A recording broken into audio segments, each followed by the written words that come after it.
magbasa ng salita ng hula. Mapalad ang nakikinig at tumutupad. Mapalad ang nahahapis at sila ay aaliwin. Mapalad ang nagugutom at sila ay bubusugin. Ang magtiis hanggang sa wakas, sila lamang ang maliligtas. Ang magtiis hanggang sa wakas, sila lamang ang siyang maliligtas. Lalaganap ang kasamaan at sila'y magkakanuluhan. Lilitaw ang mga bulaan dito sa sanlibutan. Makipot ang pintuan patungo sa kaligtasan. Malapad ang pintuan tungo sa kapahamakan. Ang magtiis hanggang sa wakas, sila lamang ang maliligtas. Ang magtiis hanggang sa wakas, sila lamang ang siyang maliligtas.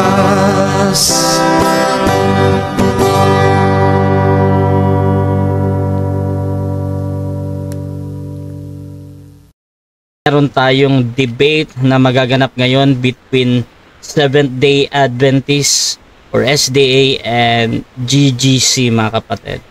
Ayan, so ang maglalaban ngayon ay si Brother Ruben sa affirmative at si Brother Mords ng GGC, mga kapatid. So ang topic na pag-uusapan natin, itong walang kamatayang ang 10 utos ay kailangang matupad ng mga hintil para maligtas. Ayan, mga kapatid. So another 10 commandments ito na topic, mga kapatid. At ulit yung ating affirmative, Brother Ruben ng Kilada, mga kapatid. At negative naman yung aking bagong debater, si Brother Mords. First time ko din ito na makater, mga kapatid. So Russia second TV. Second time pala. Ayan. Aguila, brother. Oo nga pala si Aguila. Shoutout pala kay Aguila na nasa ano na kayan. Nasa The Way of Christ. Ayan, Brother Aguila. So mga kapatid, ang ating setup ng debate, meron tayong 10 minutes na presentation, 7 minutes sa pagtatanong, same din sa rebuttal. Meron tayong 10 minutes na presentation, 10 minutes din sa second cross. At 5 minute na final conclusion, mauuna si negative, mahuhuli si affirmative. So, ang ating rules, standard rules naman yan ng Russia TV, no? So, before natin simulan ang ating debate, syempre gusto ko muna silang magbigay ng paunang salita. At syempre, kung ano yung inaasahan nila sa kanilang katunggali ngayon. So, unahin natin ang ating affirmatibo. Pakilala ka, kapatid. Good evening po sa inyong lahat, lalo na dyan sa comment section at sa ating mga kapatid na Seventh-day Adventist Church at sa ating mga kapatid sa SDA at sa mga born again, sa mga Baptist at sa ating mga kapatid na Katoliko. Magandang gabi sa inyo. Ang inyong lingkod si Brother Ruben ng Kilada, isang diakono at layman ng SDA Church. At dati po tayong naglingkod bilang literature evangelist sa Metro Manila under ni Brother Ding Feliciano. At sa gabing ito, mga kapatid, ay ating patutunayan ng 10 utos ay kailangang masunod ng mga hentil para sila maligtas. Kakaibang topic po ito na ating tinanggap mula sa inihamon na topic. At higit sa lahat mga kapatid, ang Panginoon ang siyang ating dakilain at tayo mag-aaral ng kanyang salita. Nawa ang pagpapala ay sumating lahat. God bless. Okay, so that is a Brother Ruben Nankilada, mga kapatid ng Seventh-day Adventist. Kung sumasabaybay kayo sa Russia TV, lagi-lagi yan dito. Maraming debate mga kapatid. Isa sa hinahangaan ko din na Seventh-day Adventist na debater talaga. At kumbaga, napakagaling. So mga kapatid, dito din tayo sa ating negative. Ang tututol naman. Bro, pakilala ka bro. Nakamute ka bro. Glory to God.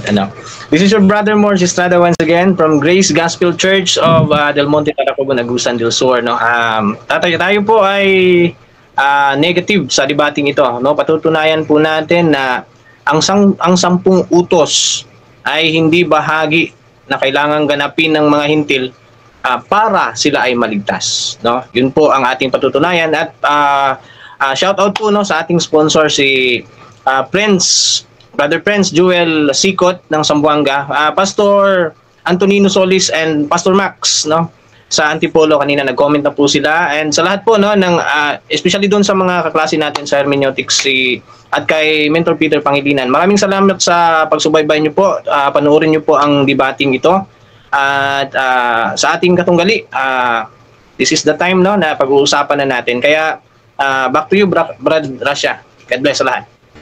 Okay, so that is Brother Morge, mga kapatid. Hindi din bago sa akin to mga kapatid. Doon sa mga chat sa Russia TV. At I am very excited din kung paano niya kumbaga higibain, kasi negative. Gumigiba lang talaga yan. So mga kapatid, Brother Morge ng negative side. At simulan na natin ang ating debate mga kapatid. Again, ang topic ngayon ay patungkol dito sa patutunayan na ang 10 utos ay kailangang matupad ng mga hintil para maligtas. 10 minutes, Brother Ruben. Your time start now, bro. Okay, thank you, Bro Russia. At tayo po ay maglalatag. Unang talata, Roma 8:8. Kaya ang mga taong nabubuhay ayon sa makasalanang pagkatao ay hindi maaaring kalugdan ng Diyos. Ulitin ko, kaya ang mga taong nabubuhay sa makasalanang pagkatao, ibig sabihin sa paglabag, ay hindi maaaring kalugdan ng Diyos. Anong nilalabag ngayon ng mga Kristiyano? Yung ika-4 na utos. Yung mga nagpapakilalang Kristiyano, yun talagang number 1 nilang nilalabag ng hayagan. Hindi maaaring kalugdan ng Diyos. Ngayon dito tayo sa kaligtasan. Paano naligtas ang mga hintil? Paano tayo naligtas? 2 Corinto 1:10, sabi dito, na siyang sa amin ay nagligtas sa gayong lubhang malaking kamatayan at nagliligtas na siya naming inaasahan na siya namang magliligtas pa sa amin. Ito po yung 3 bahagdan ng kaligtasan na itinuturo ni Apostol Pablo na hindi na uunawaan ng ating mga kapatid na mga nagsasabing sila ay mga Kristiyano. Unang bahagdan, na siyang sa amin ay nagligtas sa gayong lubhang malaking kamatayan. Ang tawag po dito, justification by faith. Wala pong kinalaman ng kautusan dito. Tanging pananampalataya lamang ang kailangan para ikaw ay ariing ganap. Tandaan niyo po sa unang bahagdan, walang kinalaman ng kautusan. Tanging pananampalataya lamang. Yan po ang stand ng SDA. Pananampalataya lamang ang mag-aaring ganap sa iyo, hindi ang kautusan. Sa pangalawang bahagdan, at nagliligtas. Ito tayo sa sanctification. Ano sabi ni Apostol Pablo dito sa 2 Thessalonica 2:13? 2 Thessalonians 2:13 sabi, God has from the beginning chosen you to salvation through sanctification of the Spirit and belief of the truth. Tayo'y sa pasimula pa lamang ay pinili o tinawag ng Diyos sa kaligtasan sa pamamagitan ng pagpapakabanal.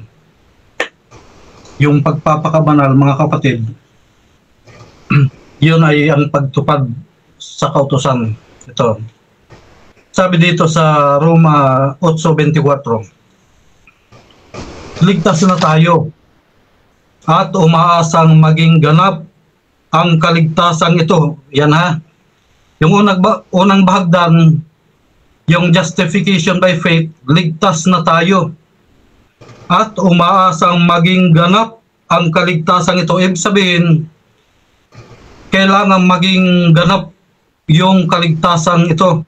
Ito yung sinasabi sa 2 Corinto 1:10 na nagliligtas pa. Kalawang bagdan yan. Ligtas na tayo at umaasang maging ganap ang kaligtasan ito. Umaasa tayo dahil wala pa ang inaasahan natin. Buhay na walang hanggan ang tinutukoy dito. Asa pa ba tayo kung nariyan na ang ating inaasahan? Ayun. Marami sa ngayon na nagtuturo, nanliligaw ng mga inosenteng kaluluwa. Ligtas na tayo. Mayroon na tayong buhay na walang hanggan. Huwag nang sundin ang kautusan. Anong sabi dito? Aasa pa ba tayo kung nariyan na ang ating inaasahan? Wala pa. 25. Roma 8:24 and 25. Sa 25 sabi, pero kung wala pang ating inaasahan, maghintay tayo ng may pagtitiyaga. Tandaan niyo po ang salitang ito. Pero kung wala pa ang ating inaasahan, maghintay tayo ng may pagtitiyaga. Revelation 14:12. Narito ang pagtitiyaga ng mga banal. Ito yung mga sumusunod sa utos. Ng mga nagsisitupad ng mga utos ng Diyos at ng pananampalataya kay Jesus. Yung sabi kanina ni Pablo sa Roma 8:24 at 25, maghintay tayo ng may pagtsatsaga. Paano maghintay ng may pagtsatsaga? Revelation 14:12. Narito ang pagtsatsaga ng mga banal, ng mga nagsisitupad ng mga utos ng Diyos at ng pananampalataya kay Jesus. Dalawa po ang isang church para matawag na banal, ang isang samahan, dapat may dalawang bahagi na ginagalawan. Sumusunod sa mga utos ng Diyos, intuleto, 10 utos ito, at may pananampalataya kay Jesus. Itong mahalaga mga kapatid, pananampalataya kay Jesus. Marami nagsasabi na sila'y sumasampalataya kay Jesus, pero pag inusisa mo, hindi sila naniniwala sa mga sinasabi ni Kristo. Anong sabi ni Kristo? Mateo 12:18. Mateo 12:18. Narito ang lingkod ko na aking hinirang at minamahal ko, na kinalulugdan ng aking kaluluwa. Isa sa kaniya ko ang aking espiritu, at ihahayag niya ang paghuhukom sa mga hintil. Dito na tayo sa mga hintil. Anong sabi ni Pablo? Roma 1:5 hanggang 7. Sa pamamagitan niya, ni Kristo, tinanggap namin mula sa Diyos ang kaloob na maging apostol, upang ang mga hintil ay akayin sa pagsunod na naayon sa pananampalataya. Ang ipinapayo ni Pablo, kung susunod tayo sa 10 utos, dapat naayon sa pananampalataya, hindi yung sa sarili nating gawa, naayon sa pananampalataya. Kaya tama yung Revelation 14:12, narito ang pagtsatsaga ng mga banal, ng mga nagsisitupad ng mga utos ng Diyos at ng pananampalataya kay Jesus. Anong sabi ni Pablo? Through Him we receive grace and apostleship to call all the Gentiles to the obedience that comes from faith for His name sake. Ngayon, ano naman ang sinasabi ni Kristo? Oh, sabi ni Kristo, Mateo 7:21 hanggang 23. Yung binasa natin kanina, isinugo si Kristo ng Ama para hatulan ang mga hintil. Ito ang sabi ni Kristo. Mateo 7:21 hanggang 23. Hindi ang bawat nagsasabi sa akin, Panginoon, Panginoon, ay papasok sa kaharian ng langit, kundi ang gumaganap sa kalooban ng aking Ama na nasa langit. Marami ang mga nagsasabi sa akin sa araw na yon, Panginoon, Panginoon, hindi baga nagsipanghula kami sa iyong pangalan? At sa pangalan mo yung nagsipagpalayas kami ng mga demonyo? At sa pangalan mo yung nagsigawa kami ng mga gawang makapangyarihan? 23. At kung magkagayon ay ipahayag ko sa kanila, kailan may hindi ko kayo nakikilala, magsilayo kayo sa akin, kayong manggagawa ng katampalasanan. Ang pananalitang ito, future ito mga kapatid, ito ang tinatawag na sure word prophecy. Ito yung prophecy ni Jesus Christ na pagdating ng araw, maraming magrereklamo, Lord, bakit hindi kami naligtas? Anong sabi ni Kristo? Magsilayas kayo sa akin, mga tampalasan. Marami sa ngayon, mga kapatid, ang tumatawag ng Panginoon, Panginoon. Marami nagtuturo, ligtas na tayo sa pamamagitan ni Kristo. Pero anong sabi ni Kristo? Hindi bawat nagsasabi sa akin o hindi bawat naligtas na ay papasok sa kaharian ng langit, kundi yung gumaganap sa kalooban ng Ama. Ano ang kalooban ng Ama? Awit 40 verse 8 and 9. Si Kristo nagsasalita dito. Inawit ito ni David. Aking kinalulugdang sundin ng iyong kalooban, O Diyos ko. O, ang iyong kautusan ay nasa loob ng puso ko. O. Kaya't maliwanag mga kapatid na yung tatanggapin sa langit ay yung mga tumutupad sa kalooban ng Ama na siyang sinusunod ni Kristo, na siyang 10 utos ng Diyos. Anong sabi ni Kristo? Kung gusto mong pumasok sa buhay na walang hanggan, ibig sabihin kung gusto mong pumasok doon sa pangalawang bahagi ng kaligtasan at pangatlo, sundin mo ang 10 utos. Mateo 19:17. Juan 2:50. Ang buhay na ang 10 utos ay buhay na walang hanggan. Revelation 22:14. Mapapalad ang mga tumutupad sa kautusan ng Diyos, sapagkat sila ay bibigyan ng karapatan sa punong kahoy ng buhay at makapasok sa pintuan sa Holy City sa pamamagitan ng mga pintuan. Thank you. Okay, so dyan nagtatapos mga kapatid ang unang pahayag ng ating afirmatibo, Brother Ruben ng Seventh-day Adventist. At syempre, dako tayo sa 7 minuto sa unang pagtatanong ni Brother Mords ng GGCC mga kapatid. 7 minutes bro, your time start now. Okay.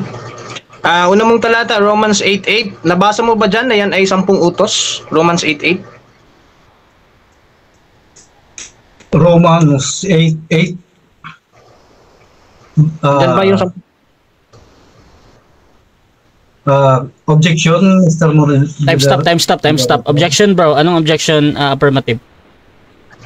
Hindi ko naman sinabing 10 utos yung nasa Roma 8. Okay, Sige. Pagbibigyan ko. Okay, so magre-rephrase ka bro. Proceed bro. Okay. Time resume. So, pinatunayan mo ang topic natin gamit ang Romans 8:8 kanina. Ang topic natin ay kailangang matupad ng mga hintil. Ang 10 utos ay kailangang matupad ng mga hintil para maligtas, no, gamit ang Romans 8:8. Tapos tumalon ka 2 Corinthians 1:18. Aware ka po ba sa context ng 2 Corinthians 1:10 na binasa mo? Aware ka po ba sa context? Yes or no? Yes. Okay, yes, ang sagot. Aware ka po ba na ang tinutukoy ni Pablo dyan ay yung nangyari sa Asia? Yes. Nangyari sa kanila sa Asia? Aware ka po ba? Yes, mga hintil yan, nasa Asia. Yes. Aware ka po ba na ang nangyari sa Asia na tinawag niya ditong mga kapighatian namin na nangyari sa Asia ang tinutukoy dito at hindi spiritual salvation, na gaya ng sinabi mo? Kasama yon. Kaya Saan na binabanggit ng pagligtas. Okay. Saan po dyan mababasa na Wait lang bro, spiritual Merge. salvation? Wait lang bro. Salvation. Wait lang bro. Okay. Doon kasi sa unang tanong mo, doon Okay. muna isasagot ni Ruben. 20 segundo kasi lagi yan bro. Baka nararapid. Sorry. Oo, nararapid Excited ako question eh. mo siya. Bro Ruben, Okay. proceed ka bro, sasagot mo muna yung previous Okay. bro. Huwag na tayong lalayo sa 2 Corinto 1:10. Iniligtas niya kami sa malagim na kamatayan at patuloy na nagliligtas. Kami ay umasa rin na patuloy niya kaming ililigtas. Salvation yan. Okay. Ang question po dyan is, aware ka po sa context na yan ay physical na karanasan nila ng kapighatian. Ibig sabihin, yan ay physical salvation. Saan mo nabasa dyan na nagpapahiwatig yan ng spiritual salvation? Saan? Anong talata dyan? Yan na nga, ba't lalayo ka pa? Binabanggit na nga dyan, patuloy na nagliligtas at inaasahan namin na magliligtas pa. Objection, moderator. Ang context po tayo, sa context po tayo, nagsasalaysay dito si Pablo. Kanina yung salaysay niya is spiritual salvation daw to. Pero nung binasa natin, yung konteksto po niyan ay pangyayari po sa Asia. Wala po kung nakita dyan na spiritual salvation yan. Kaya kailangang may makita siyang word dito para patunayan na yan ay spiritual salvation nga. Okay, so nag-object ka bro doon kung paano niya sinagot yung tanong mo, no? Meron ko bang counter objection doon, Brother Ruben? Counter po. Sige bro, proceed. Ang talatang ating ginamit, 2 Corinto 1:10. Ngayon, Okay. pilit niyang inilalayo sa ibig niyang mangyari. Okay. So, Tapos, gumagamit siya ng spiritual salvation, kung ano-ano. okay. So, Literal. so hahatol Okay. muna ako dito ha. So objection nito. Again, ang nadinig ko kanina patungkol sa tanong kung saan dyan. Tapos si Brother Ruben naman nagbigay siya ng talata, yung sinabi niya kanina. Now, doon naman sa pagsasagot niya bro, I know, hindi ka sang-ayon doon. Yes. Kaya nga nagde-debate Yes. kayo. However, yan yung sagot niya. I-rebat mo na lang mamaya. Tinatanggap ko yun as a valid answer niya. So proceed ka bro sa another question. Okay. Ginamit mo yung word na entole. Kapag ginamit ba yung word na entole, aware ka po ba sa paggamit ng syntax and semantics when it comes to interpretation? Yes. Ano po ba yung syntax at saka semantics?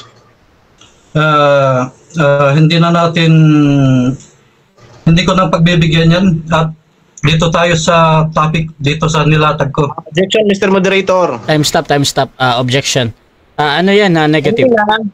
Nagbasa siya ng word na commandments lang yung nakasulat, tapos sinabi niya entole daw yung 10 utos daw na meron siyang meron siyang assumption eh. Kaya tinatanong ko siya ngayon dun sa interpretation na not the verse but to his interpretation, kung aware ba siya sa paggamit ng syntax at saka semantics. Sabi niya yes, aware siya. Gusto ko lang malaman kung aware ba talaga siya kasi yes yung sabi niya eh, para hindi kami magkaano maya. Ano ba yung syntax at saka semantics? Okay, again, doon sa pagtatanong na yan. Brother Ruben, nadinig mo naman yung objection. Anong counter mo doon?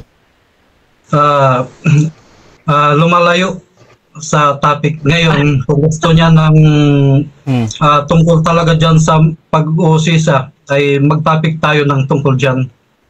Okay, Tingnan mo na lang bro sa tingnan mo na lang sa text, Greek text analysis. Entole ginamit dyan. Okay. Sige. Next question So, na ako. Alam ko, wala siyang paliwanag eh. Okay. So ganito bro, hahatol mo na ako patungkol dun sa tanong mo. Again, nadinig mo naman, kahit ipilit ko yan, yun pa din yung sasabihin niya. Now, you already naman for the next question. So proceed ka na bro. 4 minutes and 35 seconds pa. Okay, dito tayo sa entole. Kapag ba entole, automatic 10 commandments, yes or no? Yes, tumutuko yan sa 10 utos. Okay. Kapag ba nabasa ko na ang nomos at entole ay na-abolish na, aaminin mo bang mali ka sa tindig na yan? Time stop bro. Hindi ko pinapayagang may tanong yan bro. Yan yung sa rule number 9 Okay, natin. hindi. Bro, Okay, sige. okay. Hindi. Kahit pa sumang-ayon yung kabalang panig dyan. So brother Morge, next question ka, huwag mong gamitin yan. Next question. Okay. Yun po bang nakasulat, no, sa Biblia na palagay natin Ephesians 2:15, nomos at saka entole na na-abolish. 10 commandments ba yun? Yes or no?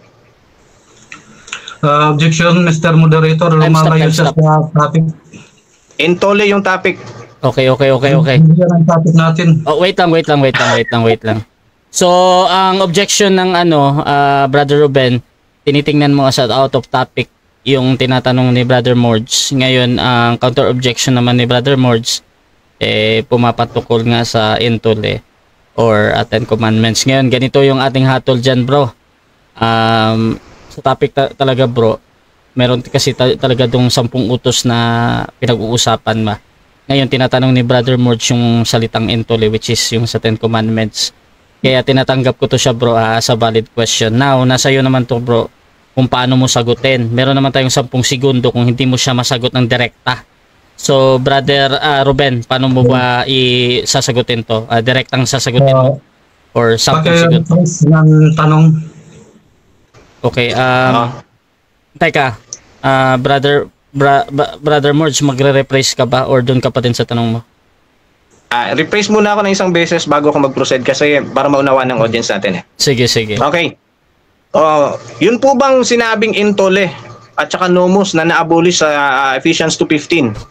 Yun po ba 10 Commandments? Yes or no? Yes or no? No. No. Okay. Okay. Paliwanag mo na, bro. Sige. Ceremonial law yan na nakabase doon sa 10 utos. Ganito yan.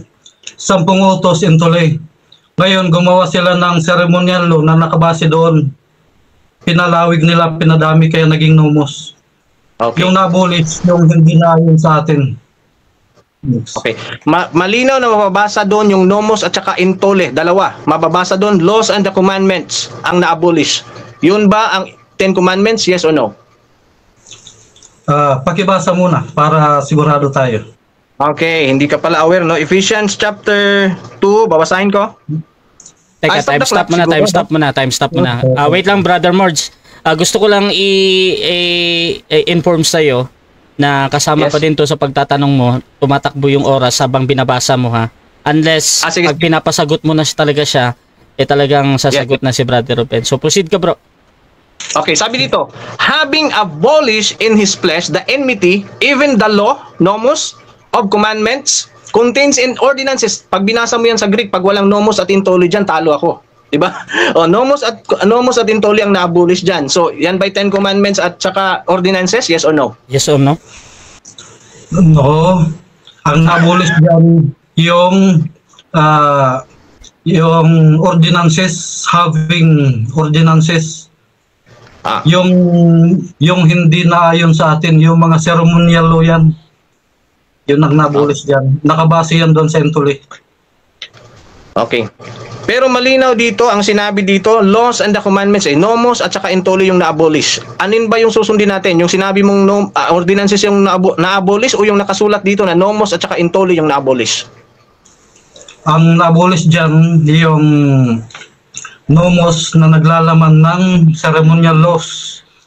Hindi po pwedeng ma-abolish pati yung 10 Commandments dahil kukunta sa sinabi ni Kristo na hindi siya naparito para sirain ang kautusan kundi upang ganapin hanggang mawala man ang langit at ang lupa, magpapatuloy ang 10 kautusan. Okay, you are quoting Matthew chapter 5 verse 17 and 18. Sabi doon na mawala man lang ang walang aalisin sa kautusan ni tuldok at kudlit until all be fulfilled. Yun po bang word na until na sinabi doon, does it signifies the duration? Yes or no? Yes, magpapatuloy yan. Ay, objection, moderator. Anong objection, bro? Ang sabi ko, yung does it signifies the duration, yung word na until. Sagot niya, yes, pero ang paliwanag niya, nagpapatuloy. Pag sinabing duration, katapusan yun, hindi yung nagpapatuloy. Okay. So, contradictory, inconsistent yung sagot Okay. So, counter objection, Brother Ruben. Hindi pa kasi ako tapos nag-react siya Okay. So, yes, pero wait lang, bro. Okay na, bro. So, ganito, bro, Morge. Sa moderator talaga, bro, ang tinitingnan ko lang dyan yung sa categorical mo na yes or no, sumagot naman ng yes. Now, doon sa pagpapaliwanag, bro, again, I know, hindi ka sang-ayon doon at how Ruben answer. Pero, nasa audience naman yan at irbat mo yan mamaya para doon kung meron kang kung ano man. Pero, bro, Ruben, ibibigay ko ulit yung 20 segundo mo, bro, sasagot mo na yes. Proceed ko, bro. Okay. Tuloy natin ang sagot. Sabi ni Kristo, hanggang sa maganap ang mga bagay. Ano yung naganap? Nung napako siya, natapos na din yung mga ceremonial laws. Pero yung moral law, nagpapatuloy yan. Mawala man ang langit at lupa, magpapatuloy yan. Next Okay. question. You're quoting Matthew chapter 5 verse 17 and 18. Ginanap ba ni Kristo lahat ng kautusan at saka yung mga hula sa kanya ng mga propeta? Lahat yun perfectly, yes or no? Yes, ginanap. Okay. Ngayon, tatanungin kita, posible ba sa tao na maganap ang 10 utos? Yes or no? Yes. Marami Perfectly Okay. Yes, marami nakaganap. At ipinangangaral pa.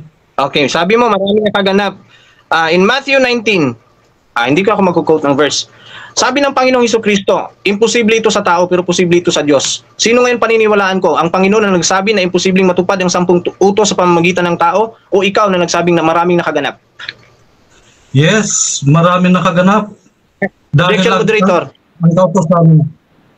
Bro Merge, Ang tanong ko po, sino yung paniniwalaan ko? Ang Panginoong Hesus ba na nagsabi na imposible sa tao ito na maganap?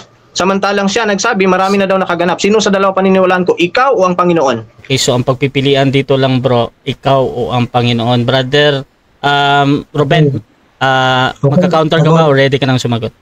Sagot. Sige, anong pinipili mo bro? Wait lang bro. Bro Ruben, dapat talaga ang unang lalabas sa bibig mo, either ikaw o ang Panginoon. Anong pinipili mo doon? Mag-objection muna ako, Mr. Moderator. Sige, proceed. Okay.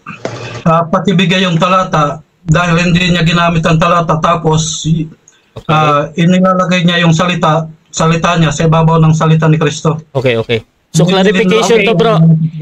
At request bro Ruben ha. Okay, bibigay naman. Naka-time stop to. Bigay ko kay Okay. anong talata daw? Okay. Ito po yung pangyayari kung saan nagtanong yung binata na naganap niya daw yung 10 utos. Pero may karugtong pa yun na utos kaya sinabi ng Panginoon dito, sinabi ng mga alagad, sino baga yung maliligtas? 'Di ba? Kasi umalis yung binata eh. Kaya sabi ng Panginoon, but Jesus beheld them and said to them, with men this is impossible. But with God, all things are possible. Ngayon, makikita natin. Bro, Imposible talata, pala bro. talaga sa tao. Nihintay ko. Matthew chapter 19 verse 26. Okay, yan na Ruben. Sagot ka bro. Sino daw yung paniniwalaan bro? Ikaw o yung Panginoon? Ikaw o ang Panginoon? Ang Panginoong Hesukristo, Proceed. sabi niya, imposible sa tao, pero posible sa Diyos. Ibig sabihin, kayang tupadin ng tao. Time. 7 minutes time. 7 minutes time. Okay mga kapatid, so dyan nagtatapos ang unang pagtatanong ng ating negatibo. So shoutout muna tayo sa ating 70 viewers mga kapatid. Jerven Rebal Iaza Panangin, sabi niya, kana palang daan nga question, nakalapas na siya. Kana palang daan nga question, nakalapas na siya. Bisaya to, yan palang tanong na yan, nakalapas bro. Nakalabag. Nakalabag. Ayan, Bisaya din ako, pero at saka nahihirapan din ako sa ibang termino. Shoutout din kay Emmy Alfonso, syempre. Mahal na mahal ko to, Sister Emmy Alfonso. Shoutout sa iyo lagi. Si Kenneth Bondia. Naku, butatan na naman si Ruben.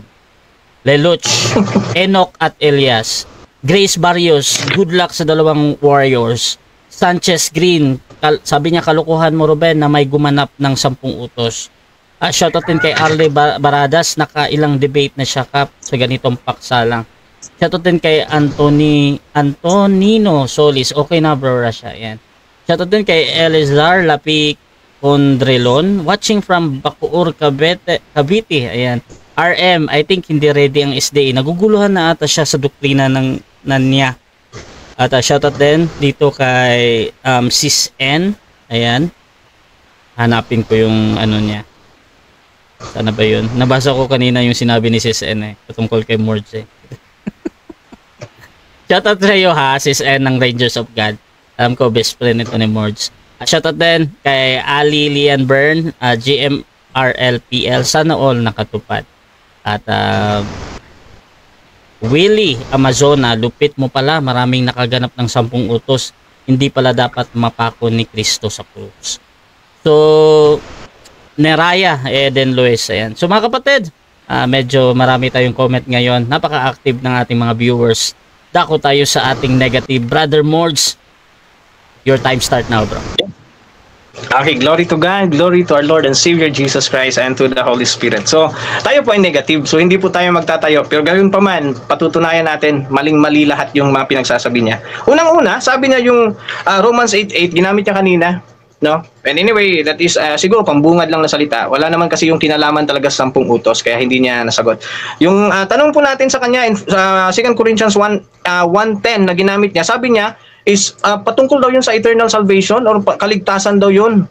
Hindi po yun tumutukoy sa salvation na pinag-uusapan namin dito. Ang tinutukoy na salvation yan ay physical. Yan po ay salaysay ni Apostol Pablo kung paano sila naligtas sa gitna ng malaking kamatayan na dumating sa kanila. Basahin natin with context, Brother Ruben. Tinanong kita about syntax and semantics, di ka pala marunong. No? Sabi dito, basahin natin 2 Corinthians 1:8. Dito tayo sa 8 para makuha mo yung konteksto. Sabi dito, hindi namin ibig na kayo'y di makaalam, mga kapatid. So ito pala yung salaysay niya, narrative tungkol sa pangyayari. Na tungkol sa mga kapighatian namin na nangyari sa Asya. Kapighatian pala ito, yung context nito ay yung pangyayari sa Asya. Na kami totoong nabigatan ng higit sa aming kaya. Ano pat kami ay nawala ng pag-asa sa buhay. Oo, verse 9, kami nagkaroon sa aming sarili ng hatol sa kamatayan. Diba? Physical death. Dahil nangyari sa Asya, ano nangyari sa kanila doon? Upang huwag kami magkatiwala sa amin ding sarili, kundi sa Diyos na bumubuhay, na maguli ng mga patay. No? Verse 10, ito na yung ginamit mo, na siyang sa amin ay nagligtas. Anong kaligtasan tinutukoy? Yung kaligtasan nangyari sa kanila, sa malaking kamatayan. Diba? Na siyang sa amin ay nagligtas sa gayong lubhang malaking kamatayan at nagliligtas na siya naming inaasahan na siya namang magliligtas pa sa amin. Diba? So malinaw yung context dito is not referring to salvation na pinag-uusapan natin dito na tumutukoy 10 utos para maligtas yung mga hintil. In fact, kanina pa, naghihintay ako kung saan dun yung 10 utos para maligtas ang mga hintil, natapos yung 10 minutes mo, wala kang naipakita. Dito pa lang, yung sinasabi mo, that is what we call false assumption. Naglalagay ka, ang tawag dyan is exegesis. No? Nilalagay mo yung sarili mong pag-iisip na yung kaligtasan 10 utos, wala namang kinalaman dito. Ito yung kwento sa pangyayari na nangyari sa kanila sa Asya na nagpapasalamat siya sa Panginoon sa kaligtasan niya sa malaking kamatayan. No? Na siya, ng Panginoon na yon ay ililigtas pa siya at magliligtas pa rin sa kanya. Yun po yung point. Yun po yung context. No? Ito pa. Kasi yung mga talata mo is sa totoo lang hindi talaga siya tumatama para ipagtanggol yung yung stand mo na kailangang matupad ang 10 utos. No? Okay, nagtanong ako sa iyo kanina about nomos and intoli. Sabi mo, pag nomos, automatic 10 commandments. Tinanong kita, Ephesians 2:15, nawala na yung yes mo. Sana yung yes mo? Sabi mo, ordinances na lang. Paano ngayon? I-discuss ko sa iyo ngayon, within 5 minutes, yung intoli at saka nomos. Baka sa akin ka pa matuto. No? About nomos po, ang nomos at saka intoli, dito muna tayo sa intoli. Pag sinabi pong intoli, that is an authoritative prescription. Hindi po ibig sabihin 10 commandments kaagad. No? Sabihin na natin, John 12:49, for I have not spoken of myself, but the Father which sent me, He gave me a commandment. Ito, ginamit mo sa debate niyo ni Eric Villanueva yata or ni Elmer. Sabi mo, 10 commandments to. Tanong mo sa akin mamaya. No? Sabi dito, what I should say and what I should speak, and I know that His commandment is life everlasting. Whatever I speak therefore, even as the Father said to me, as I speak. So ito bang commandments dito? Intole? Hindi. Ito ay authoritative prescription. Kasi yung talatang 12, 49, and 50, yan po originally, mababasa mo yan sa Messianic Prophecy of Deuteronomy chapter 18, verse 18. No? So, ito pa, no? Sabi mo, intoli, 10 commandments kaagad. The word intoli used by our Lord Jesus Christ is not referring to the 10 commandments. Lalong-lalo na po, yung 1 John 5:3 dito ni John. Sabi niya, for this is the love of God. Ano daw? For this is the love of God. This is the love of God. 3 beses inulit. That we keep His commandments. Ano daw yon? Yung love of God. And these commandments are not grievous. Kung sabihin natin, 10 commandments ito, anong sabi ni Peter? No? Sa 15 ng Acts, anong sabi ni Peter doon? Yung 10 Commandments hindi kayang dalhin ng ating mga magulang. Di ba? Ayun, saan mo ako tatamaan para sabihin kailangan matupad ng mga hintil yung 10 Commandments para maligtas? Wala. Wala man lang ako nakitang matibay. Mamaya. Kasi hindi ko ito pwedeng isa-isahin dahil hindi kita ma-debunk basta-basta. So, ito na. Para mapatunayan natin, puntahan natin yung Acts 15. Sa Acts 15 po, ganito po yung nakasulat. Andali. Acts 15. Okay. Dito po sa Council of Jerusalem. Now, in the Council of Jerusalem, they decided not to impose the law of Moses to the Gentiles. Nomos po, no? Dito. So, sabi ng mga Pariseo in 15 verse 5, but there rose up certain of the sect of the Pharisees which believed, saying that it was needful to circumcise them and to command them to keep the law of Moses. Kita nyo po? Pero dito po sa verse 10, tumayo po si Peter at pinatunayan po niya na hindi po bahagi yon ng kaligtasan. Sabi po niya dito, now therefore, why tempt you God? Bakit nyo tinutukso ang Diyos? To put a yoke on the neck of the disciples, which neither our fathers nor we able to bear, na hindi man lang madala ng ating mga magulang.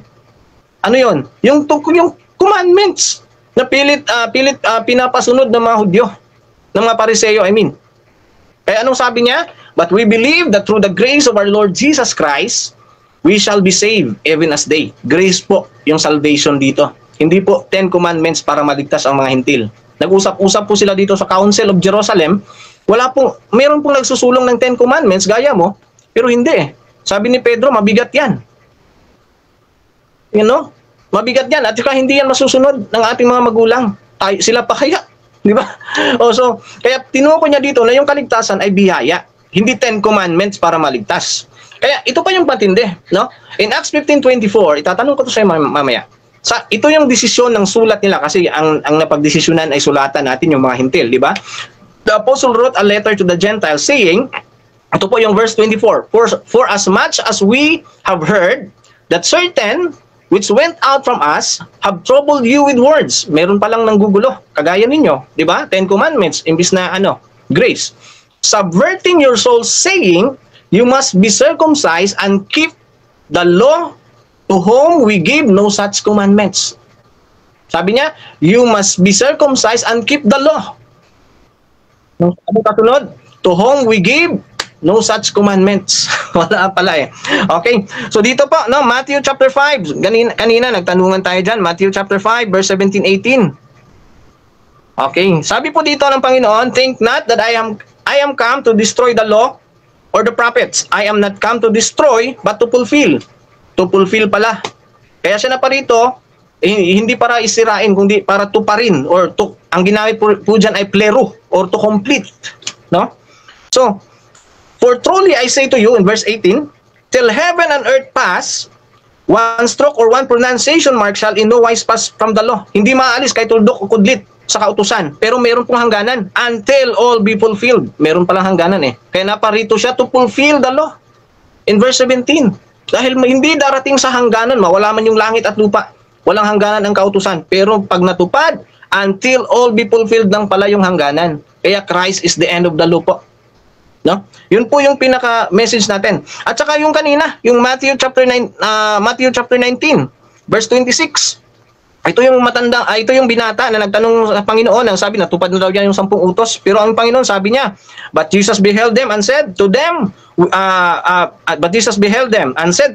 with men, this is impossible. Kasi po, pagkatapos ng 10 utos, di pa pala maliligtas eh. Meron pang, ibenta mo yung pag-aari at sumunod ka sa akin kung nais mong maging perfect. No? Di ba? Meron pang kasunod. Kaya hindi talaga totoo yung sinasabi mo. Kasi sa tao, sabi niya, ito'y imposible. Malinaw dito na pinapakita na yung salvation ay grace. Dahil ang Diyos lamang ang makakagawa. No? Malinaw dito na pinapakita na ito palang talata to, kahit saan mo ko tirahin, hindi mo na malulusugan to eh. Sabi ng Panginoon, ulitin natin, but with men, this is impossible. But with God, all things are possible. Kaya when it comes to salvation po, yung 10 utos na pinaglalaban mo para maligtas ang mga hintil, hindi po yan lulusot sa talatang ito. No? Ano pa? Yun kasi yung mga talata mo, yung iba hindi naman talaga necessarily yung Revelation chapter 14 verse Verse 12 mo, sabi mo 10 commandments yun. Hindi yung 10 commandments. Sabi po ni John, kasi si John yung nagsulat dyan. Ano po yung commandments yan ni Lord? And this is His commandments. Ito ha, si John yung nagpapaliwanag. Sulat niya yung Revelation. And this is His commandments, that we should believe on the name of His Son, Jesus Christ. And love one another as He gave us commandments. Kita mo po, yung commandments pala dyan ay pagmamahalan. And he that keeps His commandments dwells in Him, and He in Him. And hereby we know that stays in us by the Spirit which He has given us. Tanong. Okay, so dyan nagtatapos mga kapatid ang unang pagpapahayag ng ating negatibo, Brother Mords ng GGCC mga kapatid. Dako naman tayo sa unang pagtatanong ng ating affirmatibo. Paki-unmute Brother Ruben. 7 minuto bro. Your time start now. Okay. Ginamit mo, Pastor Mords, ang Mateo 19:26. Sabi mo, imposible sa tao na maganap yung 10 utos. Ano ang tinutukoy ni Kristo na imposible? Yung pagpasok ng kamilyo sa butas ng karayom o yung pagsunod sa 10 utos? Alin dyan? In context po, nag-umpisa po ang kwento dyan sa 10 utos na ginagawa. Time stop. Wait lang. Unahin natin ang objection na. May counter objection naman. Brother Ruben, anong objection mo bro? Categorical. Alin ang tinutukoy ni Kristo na imposibleng magawa ng tao? O ang pagpasok ng kamilyo sa butas ng karayom o ang pagsunod sa 10 utos? Ang pagpasok 10 utos po. Malinaw po sa konteksto na bro, paliwanag bro. 10 utos po yung usapin dito, no? At saka yung pagsunod sa kanya, pagbenta ng ari-arian at pagsunod sa kanya kung nais mong maging ganap. Yun pong pagsunod, yun pong sinasabi mong pagpasok ng kamilyo sa butas ng karayom, that is a metaphorical example lang po yun. Yung konteksto po talaga dito ay 10 commandments at saka pagsunod kay Jesus Christ. Next question. Okay, next question. Sunod na tanong, saan mababasa dyan na sinabi ni Kristo na imposibleng masunod ang 10 utos? Saan dyan sa talatang yan? Okay. Sa chapter na yan. Yes, sabi po dito, but Jesus beheld them and said to them, with men this is impossible, but with God all things are possible. Ano po yung inutos niya dito? Yung pagpasok ba sa yung kamilyo ba? O yung 10 utos at pagsunod sa kanya? Di ba? Yung 10 utos naman yung sinasabi niya dito. Inutos ba niya papasukin yung kamilyo sa karayom? Hindi. Next question. Ang hinahanap ko yung sinabi niya na sinabi ni Kristo na imposibleng masunod ang 10 utos. Saan dyan sa talata? Magbigay ka ng isang talata. Okay. Context po ang nagsasabi, hindi isang talata. Wait lang bro, Marge. Okay.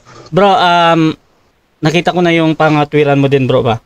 Ang objections kasi, ito yung hatol natin. Ang objections kasi ni Brother Ruben, ginagamit niya yung ating rule na kung ano yung tanong yun ang sasagutin. Ngayon, naghahanap siya ng talata. Ganito bro, Ruben, maghihintay ako bro na magbagin siya ng talata at hintayin mo na lang ng 20 segundo. Kung wala, syempre, mag-object ka na lang. So Brother Mords, ready namang sumagot si Brother Mords. Pasok na yung sagot mo bro. Yes. Okay.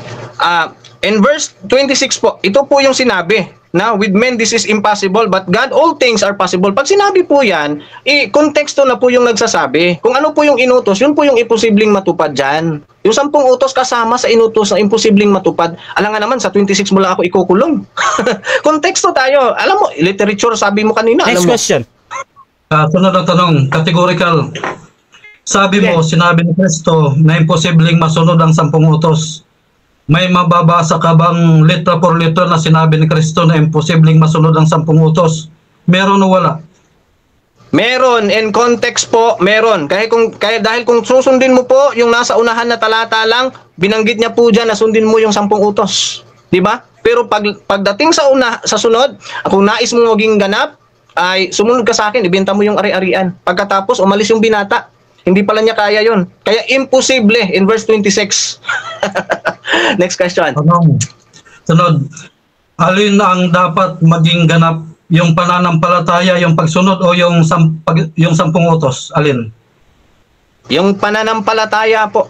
Hindi po yung 10 utos. Wala ka pong nabanggit. Ikaw dapat yung magtatayo niyan eh. Okay, next question. Nung sinabi ng binata na nasunod niya yung 10 utos, tinutulan ba ni Kristo na hindi mo nasunod dahil imposibleng masunod? Tinutulan ba? Yes or no? Hindi siya tinutulan, natural, Hudyo siya eh. Alam nga naman, sututulan siya, Jewish yung nagtanong, 10 utos talaga yon. Pero, makikita natin na kulang yung 10 utos para maligtas. Kasi meron pang pagbenta ng ari-arian, 11 commandments na yon. Meron pang pagsunod kay Jesus Christ kung nais mong maging ganap, 12 commandments na yon. Tsaka, sinabi, imposible ngang maganap. Diba? Next question, bro. Kaya nga, Sunod ng tanong. Sinabi ba ni Kristo na kulang yung 10 utos? Sinabi ba yes or no? okay. Walang sinabing kulang pero merong dinagdag. Ibig sabihin hindi sapat yung 10 lang para maligtas. 'Di ba? Kung sapat na 'yon, dapat hindi na dinagdag yung ibenta mo yung iyong mari-arian at ipamigay mo sa mga dukha at sumunod ka sa akin kung nais mong maging ganap. 'Di ba? Next question. Sinabi ba ni Kristo na hindi sapat yung 10 lang? Sinabi ba yes or no? No, hindi niya sinabi pero dinagdagan niya dahil hindi nga 'yun sapat, 'di ba? Dadagdagan pa ba kung sapat na? Sinabi niya dahil nasunod mo, ligtas ka na. Di ba? Ikalawa, wala ka pa rin naitayo. Jewish yung tinatanong mo eh. Gentiles yung katunayan mo. Next question. Sunod ng tanong. Tama ba ang sinabi ni Kristo? Kung gusto mong pumasok sa buhay na walang hanggan, sundin mo ang 10 utos. Tama o mali? Tama ang sinabi niya dahil Jewish yung kausap niya pero Gentiles yung patutunayan mo dito, no? At malinaw din in context na kahit yung 10 utos na yon ay kulang dahil meron pang dinagdag siyang utos at sinabi niya yun ay imposible para sa tao. Ibig sabihin kailangan talaga ng tao ng savior. Next question. Sa talatang 24 at 25, alin ang imposible? Yung sinasabi ng mga alagad na makakapasok ang kamilyo sa butas ng karayom o 10 utos na binabanggit mo? Hindi malinaw yung question. Time stop muna, pakiulit na lang pero naka-time stop to. Okay, ulitin ko. Sa Mateo 19:24-25, alin ang imposible na tinatanong ng mga alagad? Yung pagpasok sa butas ng karayom ng kamilyo o yung 10 utos na sinasabi mo na imposibleng masunod? Okay.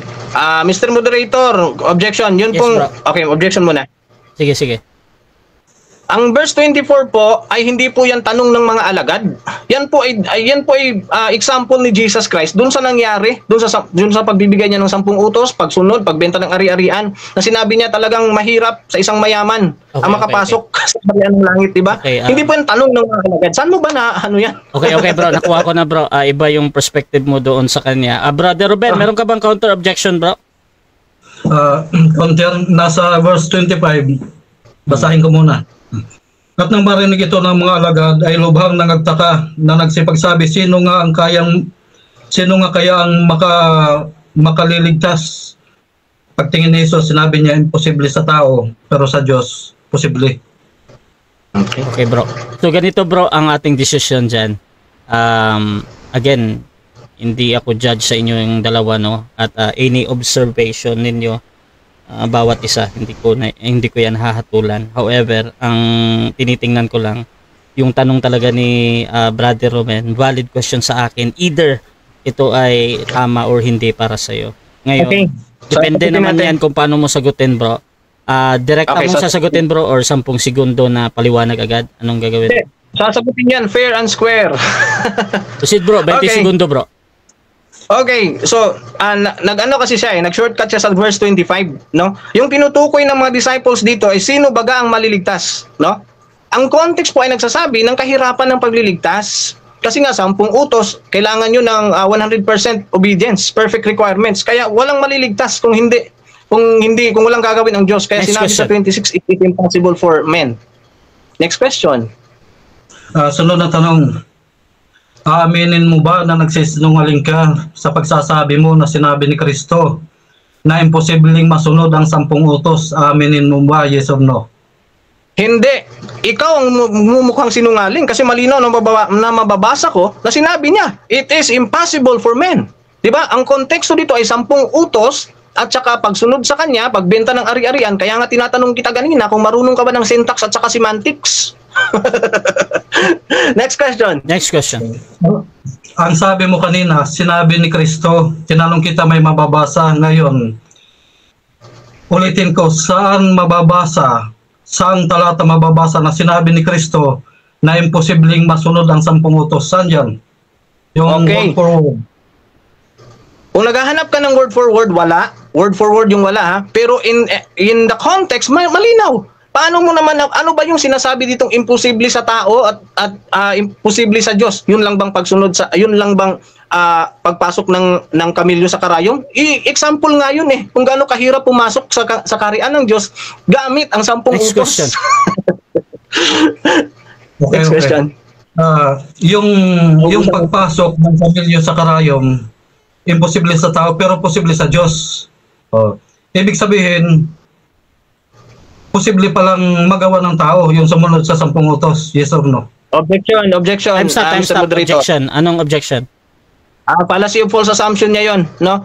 Ang sinasabi ko dito, yung pong pagpasok sa karayom ng kamilyo, that is only a descriptive o sabihin natin metaphorical lamang siya na ginawang halimbawa lamang kung gaano kahirap pumasok gamit ang 10 utos. Kasi yun yung konteksto eh. Huwag mong iwasan yung 10 utos doon. Okay. Brother Ruben, may counter objection ka dun, bro? Next question. Okay, next question na lang. Proceed, bro.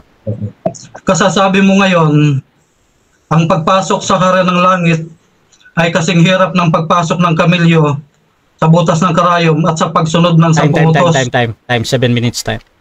Okay mga kapatid, so dyan nagtatapos ang ating first stage ng debate, which is yung ating first stand at first cross. Bago yan, shoutout muna sa ating nasa live ha mga kapatid. Shoutout kay yung nababasa ko lang mga kapatid, yung nakikita ko sa aking dashboard. Baka nagtataka kayo, hindi ko nababasa yung mga comment nyo. Napakadaming comment ngayon mga kapatid.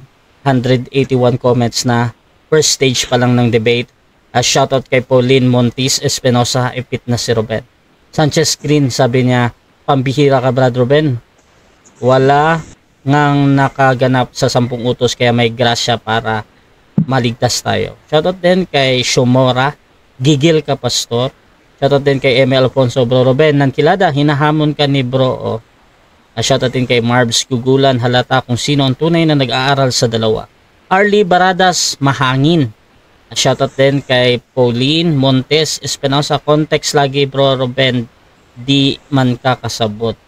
Shoutout din kay Fred Gutay, sabay tawa, hehehe. Lord Wilson Diaz, hahaha, sinungaling din tong sabadis. Romel Tunay Baklas, bakit todo iwas sa akin ng mga STA at MCGI sa topic na Soul Steal?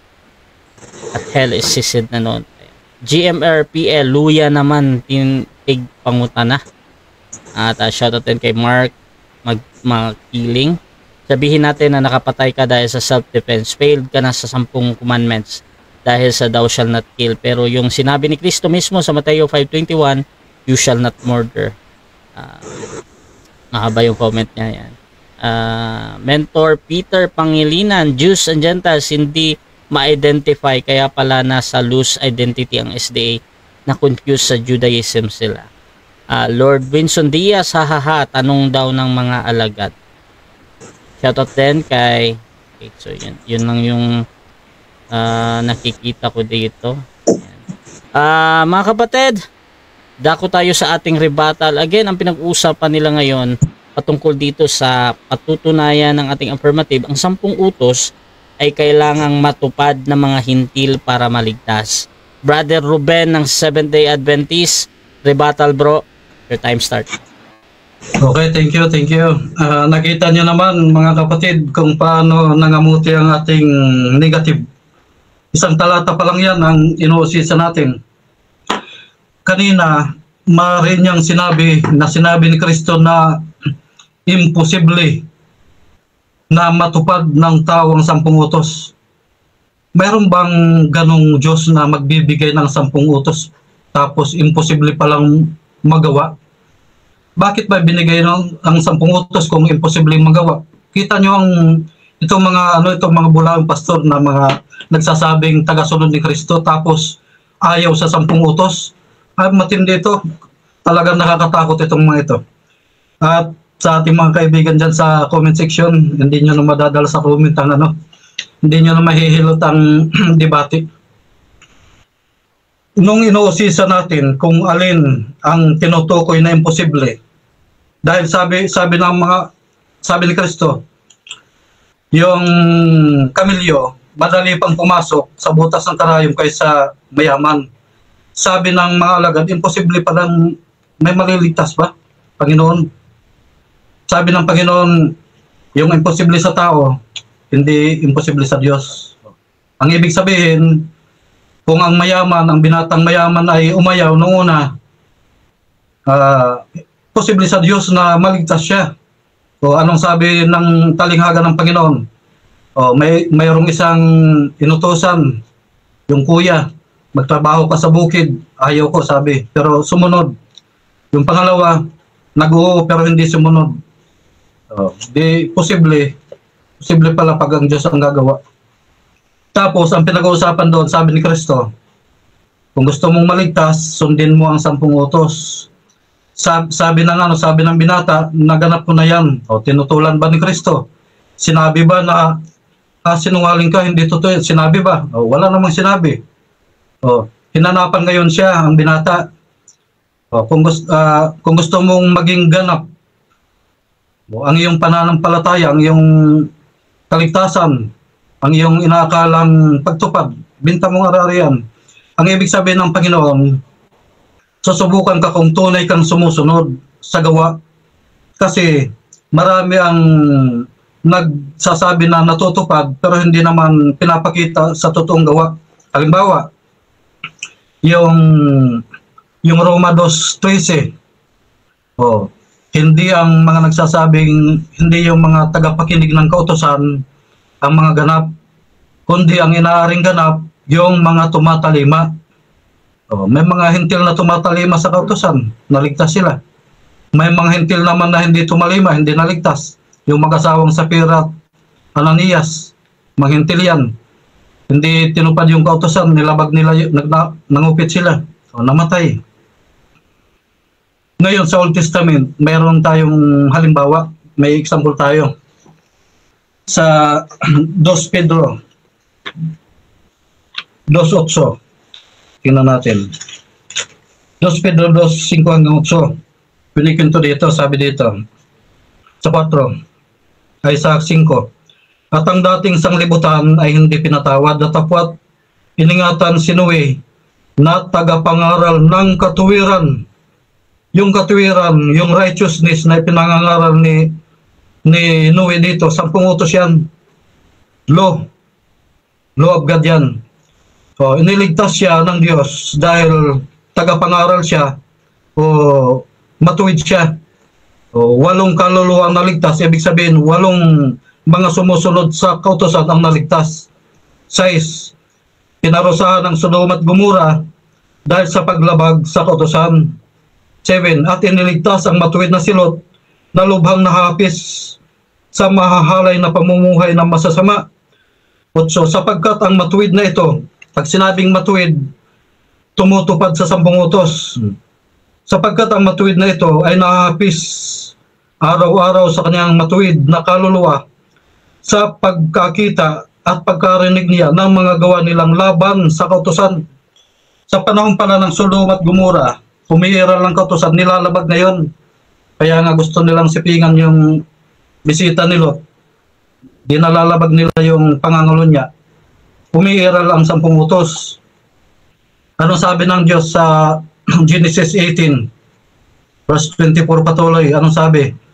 Kung makakakita ka ng 50 na banal, ang ibig sabihin, 50 na sumusunod sa 10 utos, hindi gugunawin ang Sodom at Gomora. Mga hintil yan. Hinahanapan ng Diyos ng pagsunod. Walang nakitang 50. Ang nakita, 4 lang. Di ginunaw. Naligtas ba yung mga hintil na yun? Kabuuan, hindi.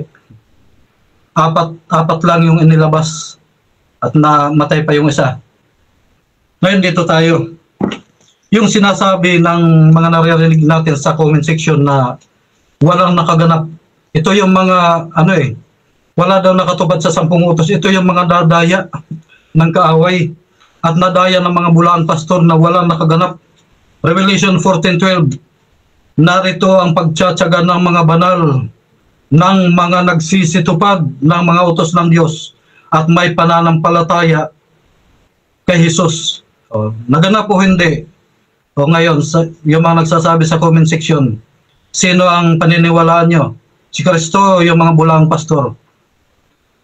Kita nyo itong mga ngaral ngayon, talagang pinagdidinan, walang nakaganap. Yung mga hintil, tingnan natin. Kung hindi nakaganap ng kautusan. Roma 2:14, tingnan natin.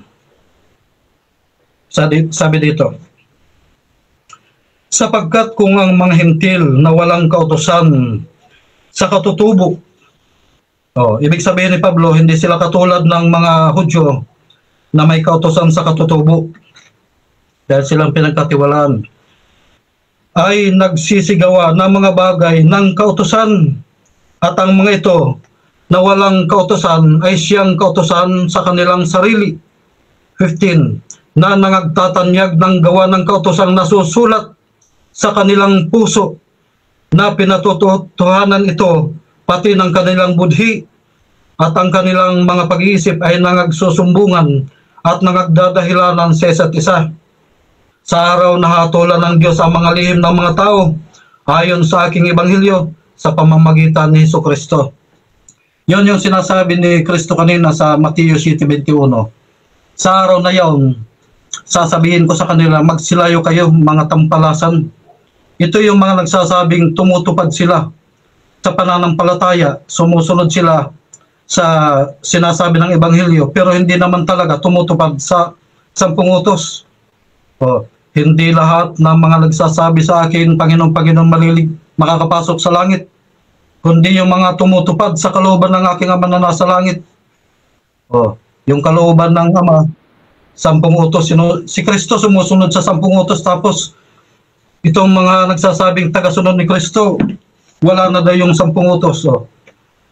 Ano na daw yan, expired. Talagang matindi. Ito yung katuparan sa Revelation 12:17 na ang dragon galit sa mga tumutupad sa 10 utos at saka sa nalabing iglesia. Sa palagay nyo ba, tuturuan nyo ang mga anak nyo na magsinungaling, magnakaw, huwag gumalang sa magulang? Hindi, di ba? Kaya kapaimbabawan itong mga sinasabi ng mga bulaang pastor Ang talagang target nila dyan, na huwag masunod yung ika-4 na utos, yung Sabat, dahil Sunday-keeper sila. Yun talagang target dyan. Yun ang sinasabi ni Kristo na walang kabuluhan ang pagsamban nila sa akin. Sinusunod nila utos ng tao, hindi yung utos ng Diyos. Nagpapakilala kang tagasunod ni Kristo, tapos hayagan mong nilalabag ang 10 utos, tapos paparatangan mo pa si Kristo na sinabi niya na imposibleng matupad. Ang daming nakatupad. Maraming talatang nagsasabi. At hindi sasabihin ni Kristo na ang 10 utos ay buhay na walang hanggan kung hindi kayang tuparin. Di walang magkakamit ng buhay na walang hanggan. Kung ganun pala. Tapos sasabihin nyo, meron na kaming buhay na walang hanggan pero walang 10 utos. Iyon ang requirements ni Kristo Kung gusto mo magkaroon ng buhay na walang hanggan, sundin mo ang 10 utos. At ang magkakapasok sa langit, makakakain ng bunga ng tree of life, yung tumutupad sa kautusan ng Diyos. Kita nyo mga kapatid, pagkatapos sasabihin panalo yung kanilang katuwirang mali. Hindi po pwede yun. Hindi po pwede. Kaya dito mahayag mga kapatid, ang mga bulaang pastor, basta't kinontra yung 10 utos, sinabing wala na. Diyos ang kinukontra niyan. Okay, so dyan natatapos ang rebuttal ng ating affirmative. Brother Ruben ng SDA. Adako tayo sa second cross ng ating negative. 7 minutes para sa iyo, Bro Mords. Your time start. Naka-mute ka, bro, Nag-umpisa po ba kay Moses ang pagpapatupad sa 10 utos? Yes or no? No. No. Next question. Saan po mababasa yung 10 utos nang wala pa si Moses? Yung ginamit nating talata kanina. Tinutupad na sa Sulat Gomora. 10 utos po Saan po? Kautosan. Kasama na dyan ang 10 utos. Saan po mababasa yung kasi pwede namang magsabi na wag kang magnakaw pero kasama siya 10 utos pero hindi siya 10 utos. Yung 10 utos saan mababasa before Moses? Okay. Revelation 11:19. Sa langit pa lang naroon ang 10 utos. Sige, pakibasa po. Okay. At nabuksan ang templo ng Diyos na nasa langit at nakita sa kaniyang templo ang kaban ng tipan na kinalalagyan ng 10 utos ayon sa Hebreo 9:1-4. Sa makatuwid, ang kaban ng tipan ay nag-umpisa lamang panahon ni Moses, yes or no? No, sa langit. Okay. Kailan nagpagawa ng Wait lang. Sumasagot pa, bro. Proceed ka pa, bro Ruben. Okay. Una, sa langit nagsimula yan. Yung nasa wilderness, kopya lamang yun nung totoong bagay na nasa langit. Ayon sa Hebreo 8:5. May mababasa ba na before Moses may kaban ng tipan na? Kasi tipan siya, covenant siya. Sinong nakipagtipan dun sa langit? Bago si Moses. Okay, siyempre yung mga naninirahan sa langit. Revelation 12:12, mayroong mga mamamayan sa langit. Mayroong mga citizens sa langit. Yun po, Revelation, yun pong nasa sulat sa Revelation na binasa mo, yun po ay tumutukoy sa mga taong naligtas. Hindi po siya before Moses. Kasi nung nakipagtipan doon sa langit, bago pa nakipagtipan si Moses. Yun po yung po. Objection. Time stop muna, time stop. Objection natin. Negative, ano yan? Sinasapawan niya yung binigay kong talata. Pwede basahin ko muna. Basahin mo. Teka. Wait lang, bro.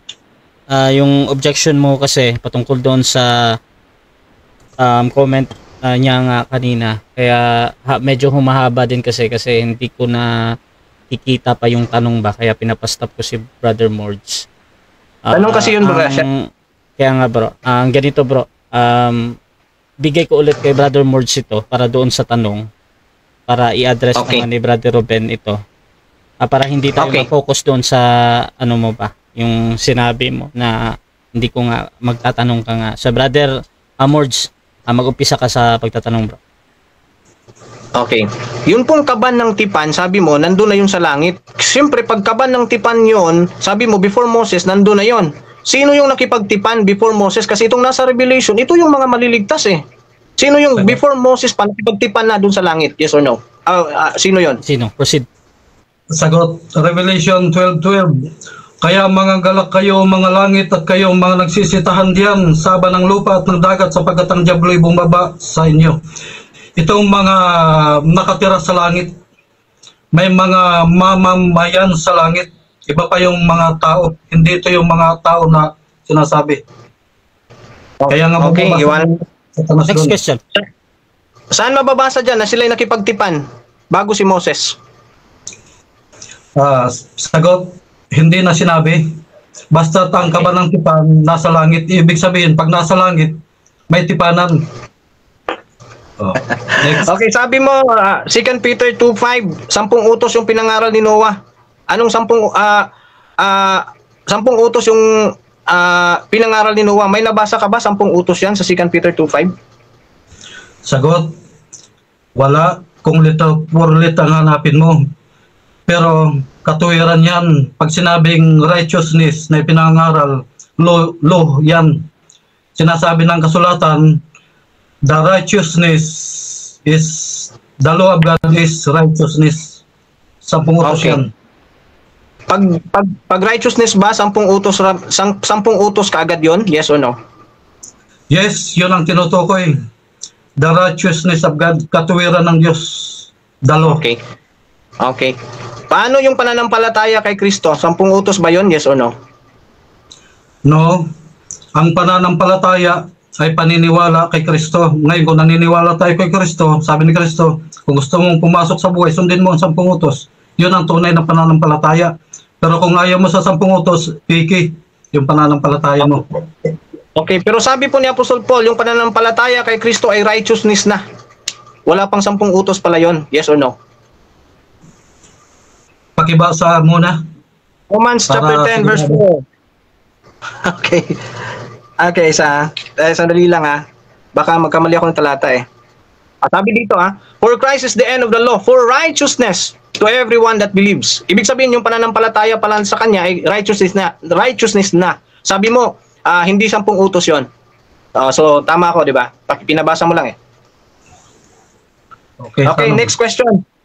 Acts 15:24, sabi ng mga alagad, wala silang utos na tuparin yung kautusan ni Moses. Sangayon ka ba doon? Yes or no? Yes. Ang kautosan na binabanggit dyan, pagtutuloy yun. Huwag mong gawing 10 utos, panlilin lang na yun. Okay. Yung nomos po ba is kabuuhan ng lahat ng kautusan, kabilang na yung 10 utos? Yes or no? Yes. Kabuuhan yan. Pero sabi ni Pablo, yung mga ceremonial hindi na ayon sa atin, ipinako na yun sa krus. Ibig sabihin, yung mga naayon sa atin, nariyan pa rin, nananatili. Sa makatuwid, kapag nomos, kabuuhan niya ng lahat ng utos, kabilang yung 10 utos. Sa Acts 15:24, nomos po yung law of Moses doon. Nomos po yung ginamit. O ibig sabihin, hindi sila nagutos ng 10 utos para tuparin ng mga hintel. Sangayon ka ba? Yes or no? No. Hindi ako sangayon dyan sa sinasabi mo. Okay. Ang nomos ay naglalaman ng maraming kautosan. Yung pandaraya mo, binubu, yung kabuhan, mali yun. Naglalaman ng maraming kautosan kasama ang 10 utos. Yung sa'yo, kabuhan. Okay. Tinanong kita kanina na yung nomos, kabuuhan ba yun ng kautosan kasama ng 10 utos? Sabi mo, yes. Sino ngayon ang nagsisinungaling? Ako, ikaw? Ikaw ang nagsisinungaling. Dahil hindi pa ako tapos sumagot, pinutol mo na. Nanlilin lang ka. Next question.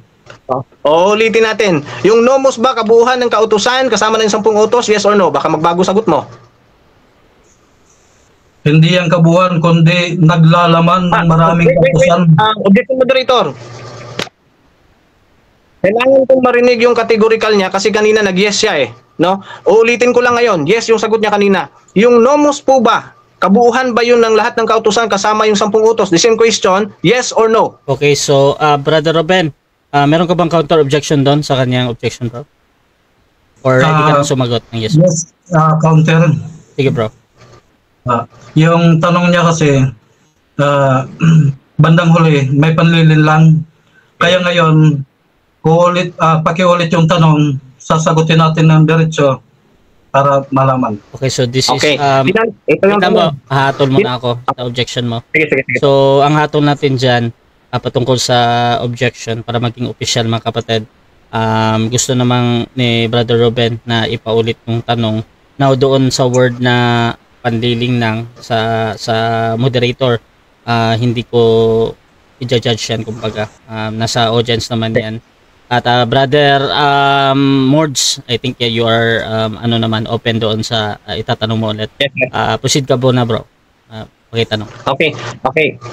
Tinanong kita kanina na yung nomos po ba kabuuhan yun ng 10 utos at saka kabilang po doon yung lahat ng kautusan, yes or no? Categorical yun. Regardless kung ano pa yung paliwanag mo, yes yung sagot mo Kaya tatanungin kita ulit ngayon. Yung nomos po ba kabuuhan ng 10 utos at saka lahat ng kautusan? Yes or no? Tingnan natin kung magbabago ba yung sagot mo. Yes or no? No. Proceed. Hindi kabuuhan, kundi naglalaman ng maraming kautusan. Yun ang maliwanag. Ang nomos ay naglalaman ng maraming kautusan, hindi yung kabuuhan na gaya ng sinabi mo kanina. Next. Okay. Next question. Kanina, narinig mo ng kompleto yung tanong ko. Sabi ko, kabuuhan ng lahat ng utos. Time, 7 minutes. Okay. Time. Okay, mga kapatid, dyan nagtatapos ang napakainit na cross, mga kapatid. Dako naman tayo sa ating rebuttal ng ating negative. Brother Mords ng GGCC, your time start now, bro. Rebuttal. Okay, salamat. Okay, so nakita nyo na po, no? Yung inconsistency ni Ruben ng Kilada. Malinaw yung tanong kanina. Akala niya kasi di siya matatrap Kasi yung sabi niya dito, yung circumcision lang daw yung sinasabi na hindi na iniutos. Yun pala kabilang yung nomos. Yung sabi niya, kabuuhan. Narinig niya nang malinaw yung tanong. Binago na lang niya yung sagot dahil naiipit siya dun sa susunod na tanong ko. Yun yung katotohanan, Brad. No, mas matanda ka sa akin, dapat alam mo na to.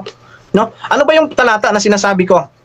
Acts 15:24 po yun. Sabi po dito, Acts 15:24, basahin natin. Ako, wala na akong outline Okay, Acts 15:24, sabi dito, Sa Tagalog natin basahin para mas malinaw kay Brad Ruben. Sabi dito, sapagkat aming nabalitaan ang ilang nagsialis sa amin ay nangagbagabag sa inyo ng mga salita na isinisinsay ang inyong mga kaluluwa na sa kanila'y hindi kami, sandali, mali itong hindi kami nag-utos ng anuman. Yung word po dito na hindi kami nag-utos ng anuman, pag sinabi po, pag tiningnan mo po yan,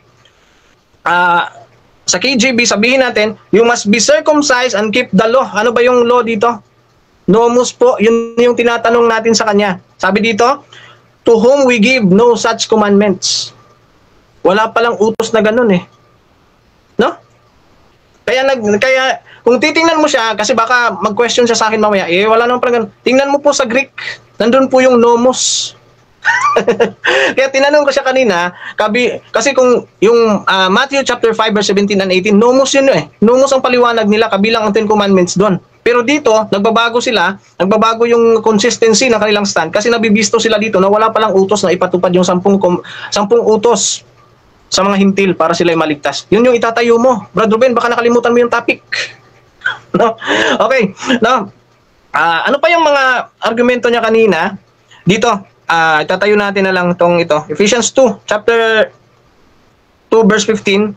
Yung pong 10 utos po na law and commandments na po ang na-mention dito. Nomos at saka intoli. Wala ka na talagang ilulusot pa. Yung nomos mo, masasagasaan na dito, pati yung intoli. No? Sabi dito, having abolished in his flesh the enmity, even the law, tingnan po, of commandments, contained in ordinances, nomos and intoli na po yun, for to make himself of two, one new man, so making peace. So abolish po yung nomos at saka yung intoli, at sabi ng Acts 15:24, hindi na po sila nag-utos ng ganon para sa mga hintil. Kaya nga sinasabi ko sa iyo, mag-aral ka ng syntax at saka semantics. Alam ko naman hindi mo alam yun eh. Kaya lang umiiwas ka. Kasi pag inuunawa mo yung salita, binibigyan mo kaagad ng kahulugan, 10 commandments yan kasi intoli yan. Hindi po ganyan, Brad. Tingnan mo kung paano sinabi. Sabi mo kanina, 10 commandments daw yung 2 Peter chapter 2 verse 5. Wala pong 10 commandments dyan. Basahin natin ha. 2 Peter chapter 2 verse 5. Para po matauhan ka kasi verse 5. Sabi dito, and spared not all the world, but saved Noah, the 8th person, a preacher of righteousness, bringing in the flood on the world of the ungodly. 10 commandments daw yun. Hindi po 10 commandments yun. Wala ka pong mababasa na nangaral si Noah ng 10 commandments kasi po, kaya nga po, may kaban ng tipan dahil po may nakipagtipan. Yung nakipagtipan po si Moses. Tinanong po kita, saan mo ko nabasa na may nakipagtipan bukod kay Moses? Patungkol dun sa kaban ng tipan. Wala ka pong mailalabas. Ikalawa, kailangan mo talagang itayo dito ngayon na yung mga hintil ay kailangang maligtas sa pamamagitan ng 10 utos ng pagtupad. Wala pa. Kaya hindi ko pa ginagamit yung for by grace you are saved through faith. Kaya hindi ko pa ginagamit kasi wala ka pang naitatayo eh. No? No, ito pa. Itong Revelation chapter 14 verse 12 mo, 10 utos daw. No? 10 utos daw yung tinutupad. Tingnan natin, Revelation chapter 14, verse 12. Tingnan natin. 10 utos daw. Ito ha, paliwanag ko sa iyo. Si John ang nagsulat nito sa Patmos, di ba? Here is the patience of saints. Here are they that keep the commandments of God and the faith of Jesus. Ano daw? Keep the commandments of God and the faith of Jesus. 10 utos daw to, paliwanag ni John. Tingnan natin yung paliwanag ni John, no? Ano ba yung commandments ng Panginoon? Sabi ng 1 John 3:23. Ikaw sundan mo ko. And this is His commandments. And this is His commandments that we should believe on the name of His Son, Jesus Christ. Hindi pala 10 utos. And love one another. Pag-ibig pala. As He gave us commandment. Yun pala. Yung utos. And he that keep His commandments dwells in Him. And He in Him, and hereby we know that He stays in us by the Spirit which He has given us. Hindi naman 10 utos yung sinasabi dito pag-ibig. Bakit? Kapag kasi yung mga SDA nakabasa ng intole or commandments, para lang yung mga para lang yung si mga water baptism. Nakabasa lang ng water without using the proper syntax and semantics of the word. Water lang yung nabasa, water baptism na kagad. Baptism lang yung nabasa, water baptism na kagad. Itong mga SDA, nakabasa lang ng commandments, intole, 10 commandments kagad. Ang daming intole sa Bible eh. Hindi naman 10 commandments. Gusto mo, isa-isahin ko? No? O sige, bigyan kita ng mga ilang halimbawa. Okay, ito, bigyan kita. Okay, intole, abolished by Christ, yun po yung nasa 2:15 ng Ephesians. Ito, intole is called carnal commandments. Okay?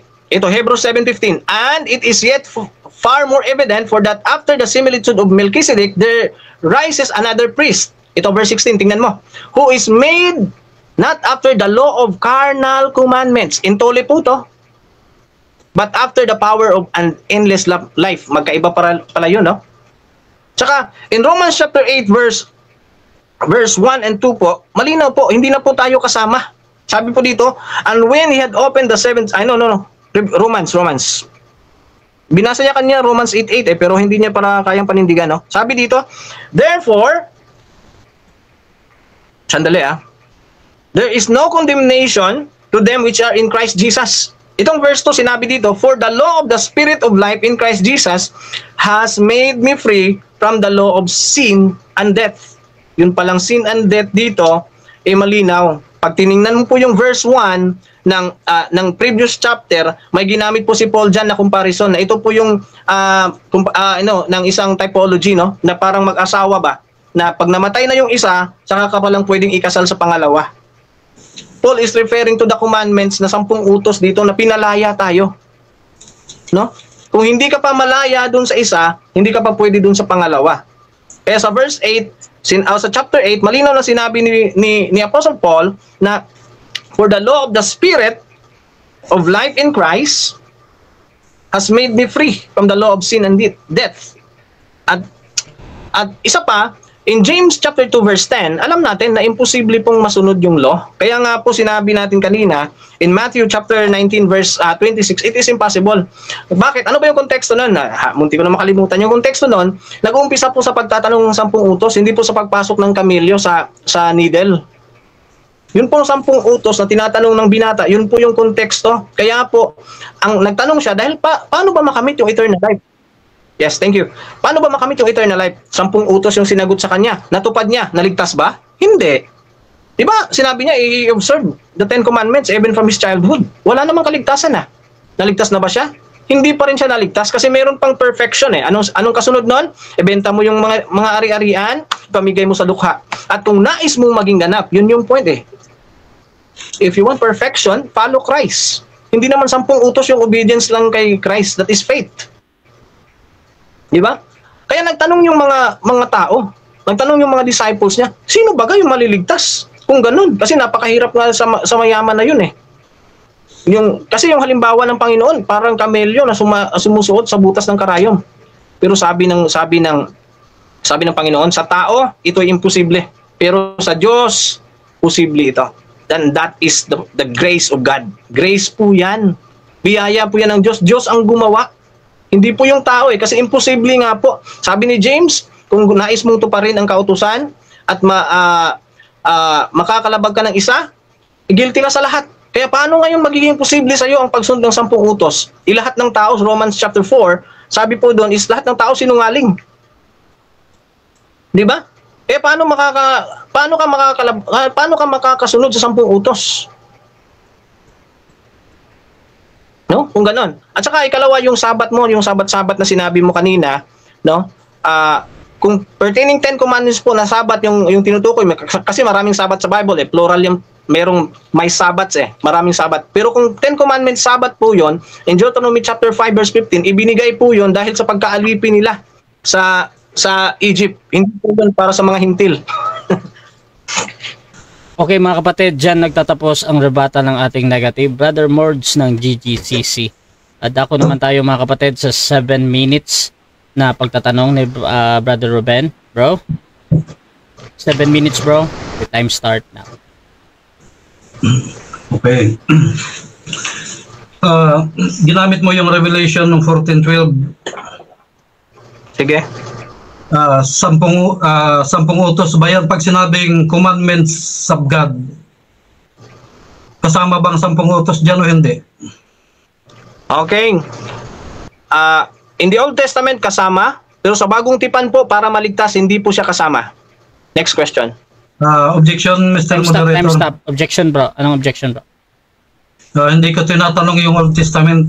Tinatanong ko yung Revelation 14:12. Okay. Kasama ba ang 10 utos dyan sa commandments of God? Kasama ba o Okay. hindi? Okay, kasama ba? In o hindi? context po, kasi commandment Bro, of God lang Mards. yung sinagot ko eh. Wait lang, Okay. bro, Mords. Nagiging technical kasi dito si Brother Ruben. Ang gusto niya Okay. talagang unang lumabas sa bibig mo, yung Yes or no? kasama o hindi. Okay. Ngayon, pili Okay. ka muna doon, bro, kung direkta mong sinasagot yan. So, pipili ka ba, bro, or magka-counter objection ko muna? Okay, counter muna ako, pero sasagutin ko yan. Sige, Counter sige. muna. Sige. Okay. Yung sinagot ko doon is yung commandments of God lang muna, no? Pero in context po, direct answer po, hindi po kasama yung 10 utos. Patutunayan ko sa iyo yan. Okay, so, ang ating decision, again, doon ako sa kasama or hindi. Brother Mords, mamimili ka doon, bro? Okay. Hindi po siya kasama. Proceed, Pero proceed. kung commandments of God lang yung pag-uusapan natin, sa Old Testament, meron pong 10 utos. Pero sa Bagong Tipan po, hindi po kasama ang 10 utos para maligtas ang mga hindi. Yan po yung kailangan mo itayo eh. Okay, patutunayan ko yan sa iyo. Gusto mo? Next question. Next question. Okay. Pag sinabing narito ang pagtsatsaga ng mga banal, nagsisitupad ng mga utos ng Diyos, hindi yan 10 utos para sa iyo. Yes or no? Hindi 10 utos. Kung pertaining po sa Gentiles yan, hindi po yan 10 utos. Kasi nga po, ang sabi ng Acts 15 ay hindi sila nag-utos, natuparin yung nomos at saka sa Ephesians 2:15, intole at saka nomos, hindi na pala, abolish na pala. Kaya sa Gentiles, yung kailangan mong itayo ngayon, walang utos na ganon. Next question. Okay. Saan mababasa yung kasasabi mo lang ngayon na ang 10 utos at ibang kautosan ay abolish na? Saan Ephesians mababasa yun? 2:15. Ephesians Okay. 2:15. Nomos at saka intole po yan. Pakibasa Gusto mo kung may mababasa dyan na abolish na yung 10 utos. O sige, basahin natin. Having abolished, abolish na pala, in his flesh the enmity, even the law of commandments contained in ordinances, nomos and intoli, for to make in himself of two one new man, so making peace. So, ano no? Enmity, commandments, ordinances, nomos and intoli yun. Kung tingnan mo sa Greek. Next question. Ngayon, kung abolish na, hindi na susundin nila Pablo, yes or no? Hindi na po siya susundin as part of salvation kasi hindi po siya law of salvation. No? Sabi nga po ni Paul, sabi nga po ng mga alagad in Acts 15:24, wala na silang utos patungkol sa law of Moses, kundi yun na lamang mga bagay na nararapat. Hindi po kasama doon yung 10 commandments. Next question. Okay, sunod na tanong. Pero may sinusunod na kautosan sila Pablo. Yes. Merong kautusan in Romans chapter 8 verse 2, the law of the Spirit who give life. Hindi po yung law ni Moses. That is the law of liberty. Next question. Ayon sa Roma 3:31, Yes. sabi ni Pablo, lalo pa nga nilang sinusunod o pinagtitibay ang kautosan dahil sa pananampalataya. Tanong, hindi ba kasama ang 10 utos dyan? Kasama ang 10 utos, pero hindi kasama ang 10 utos, pero yung pagtupad sa 10 utos ay hindi po ganon. Ang sabi sa pananampalataya nila. Yung pinag-uusapan po dyan, ibalik mo lang yung sa taas, sa 30, 29, faith po, hindi po obedience of the law. Faith po yung pag-uusapan. Next question. Kaya mag-aral po ng syntax at semantics sa interpretation po para may alam. Nung dumating ang pananampalataya, lalo pa nilang sinunod ang kautosan, yes or no? No. Ang sabi po doon, Christ is the end of the law for the righteousness of the one of those who believe. Ibig sabihin, pag may faith ka kay Jesus Christ, is end na po yung law doon kay Christ. At saka wala nga pong utos. Ito yung dapat mong i-counter na yung abolish na yung law, wala na pong utos. Acts 15:24, Ephesians 2:15. Kailangan ma-counter mo yan. Kung hindi, mananatiling nakatayo yan. Gibang-giba ka dyan. Next question. Sabi ni Pablo, pinawawalang saysay, pinawawalang bisa baga natin ang kautosan dahil sa pananampalataya. Tanong, sino ang nagsasabi ng totoo?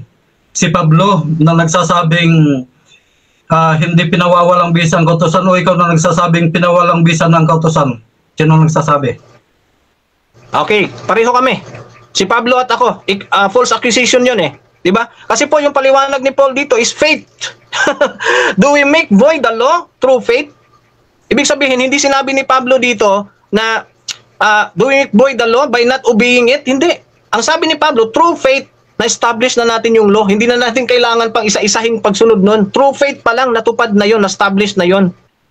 So, inaamin mo na tinutupad pala nila Pablo yung kautosan. Inaamin mo na tinutupad pala nila Pablo ang kautosan, yes or no? No. Ang sabi dito, through faith, we establish the law. Hindi po sinabi dyan na tinutupad namin ang kautosan, kaya ito na-establish. Through faith po, wala pa po silang ginawa. Faith pa lang po yun. Next question. Okay. Sabi dyan, sa pamamagitan ng pananampalataya, tinutupad nila ang kautosan. Yes or no? Yes, hindi po sinabing tinutupad. Wala po sinabing tinutupad nila ang kautosan. Yung sabi, na-establish yung kautosan through faith. Through faith, hindi through works of the law. Next question. Okay. Sabi dyan, pinawawalang bisa baga natin ang kautosan dahil sa pananampalataya? Hindi, kundi pinagtitibay pa nga natin ang kautosan. Tanong, sangayon ka ba kay Pablo na pinagtitibay pa nila ang kautosan? Yes or no? Yes, pinagtitibay nila ang kautusan not by works but through faith. Hindi po katulad ng tinatayo mo ngayon na kailangang matupad ng mga hintil para maligtas. Through faith eh. Hindi naman through works o through obedience of the 10 commandments ang sinabi dyan. Next question. Okay. So sangayon ka na si Pablo nananampalataya kay Kristo through faith eh. Sabi ni Kristo, kung gusto mong maligtas, sundin mo ang 10 utos. Ngayon, through faith, pinagtibay nila Pablo. Sangayon ka ba dyan? No. Yes or no? No. Ang sinabihan po ni Jesus Christ dyan ay Jewish. Mag-aral ka po ng dispensation. Pagdating po ng dispensation of grace, si Paul po, ang pinapangaral po ay grace salvation, hindi po law. Mag-aral po. Syntax and semantics and dispensation of grace po. Aralin po yun. Next question. Okay. Sabi ni Kristo, Revelation 22:14, mapapalad ang tumutupad sa kautusan ng Diyos sapagkat sila ay bibigyan ng karapatan na makapasok sa langit at makakain ng bunga ng punong kahoy ng buhay. Tanong, naniniwala ka ba sa sinasabing yan ni Kristo? Yes or no? Yes, naniniwala ako pero hindi po yan 10 utos. Okay, 7 minutes time. So, dyan nagtatapos mga kapatid ang ating second stage ng debate, rebuttal at second cross. At dito tayo sa final conclusion mga kapatid. At mauna nga dito ang ating negative, mahuhuli naman ang ating affirmative. Ayan, so i-break muna natin konti yung ating mga debater dyan. Shoutout muna sa ating halos 107 live viewers mga kapatid, 391 comments, 67 share. Shoutout sa inyo dyan. At basa tayo ng ilang comment na mahahagip ko dito sa aking dashboard mga kapatid ha. Shoutout kay Rin Niro, sabi niya, hindi nasunod na perfect ng binatang 10 utos, try mong bilangin. Shoutout din kay Lord Winson Diaz na inalis ang pagkakaalit sa pamamagitan ng kanyang laman kahit kautusan na may mga batas at mga palatuntunan. Ayan, medyo mahaba yung comment. Shoutout din kay Paul Montis, ang ngisi-ngisi na po ni Ruben, abi na po niya ang correct siya. Gomez na Beliero, hindi yan ang point of argument. Nagsasabi niya impossible na masunod pero bandang huli kinontra niya sarili niya. At shoutout din kay Mentor Peter Pangilinan, by abolishing the law of commandments expressed in ordinances that he might create in himself one human in place of two, so making peace. Ephesians 2:15. Abolish Greek katageo. So medyo mahaba yung comment. Shoutout din kay Alda Cub, amen bro Mords. Lord Winson Diaz, not obedience in the law but by grace. Sanchez Green, pag dumating ang pananampalataya ay hindi ka na under the law.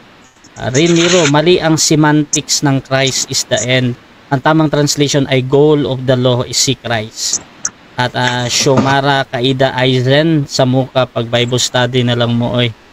Shoutout din kung Bible study na lang daw. Antonio Solis, mag-congrats na ko sa iyo bro Mords. malinaw na hindi na itayo ni Brother Ruben as affirmative ang itinatayo niyang tema. Shoutout din dito mga kapatid kay Pauline Basaha Lahos Ruben. Shoutout kay RM. Wala na si Bro Ruben, out of topic.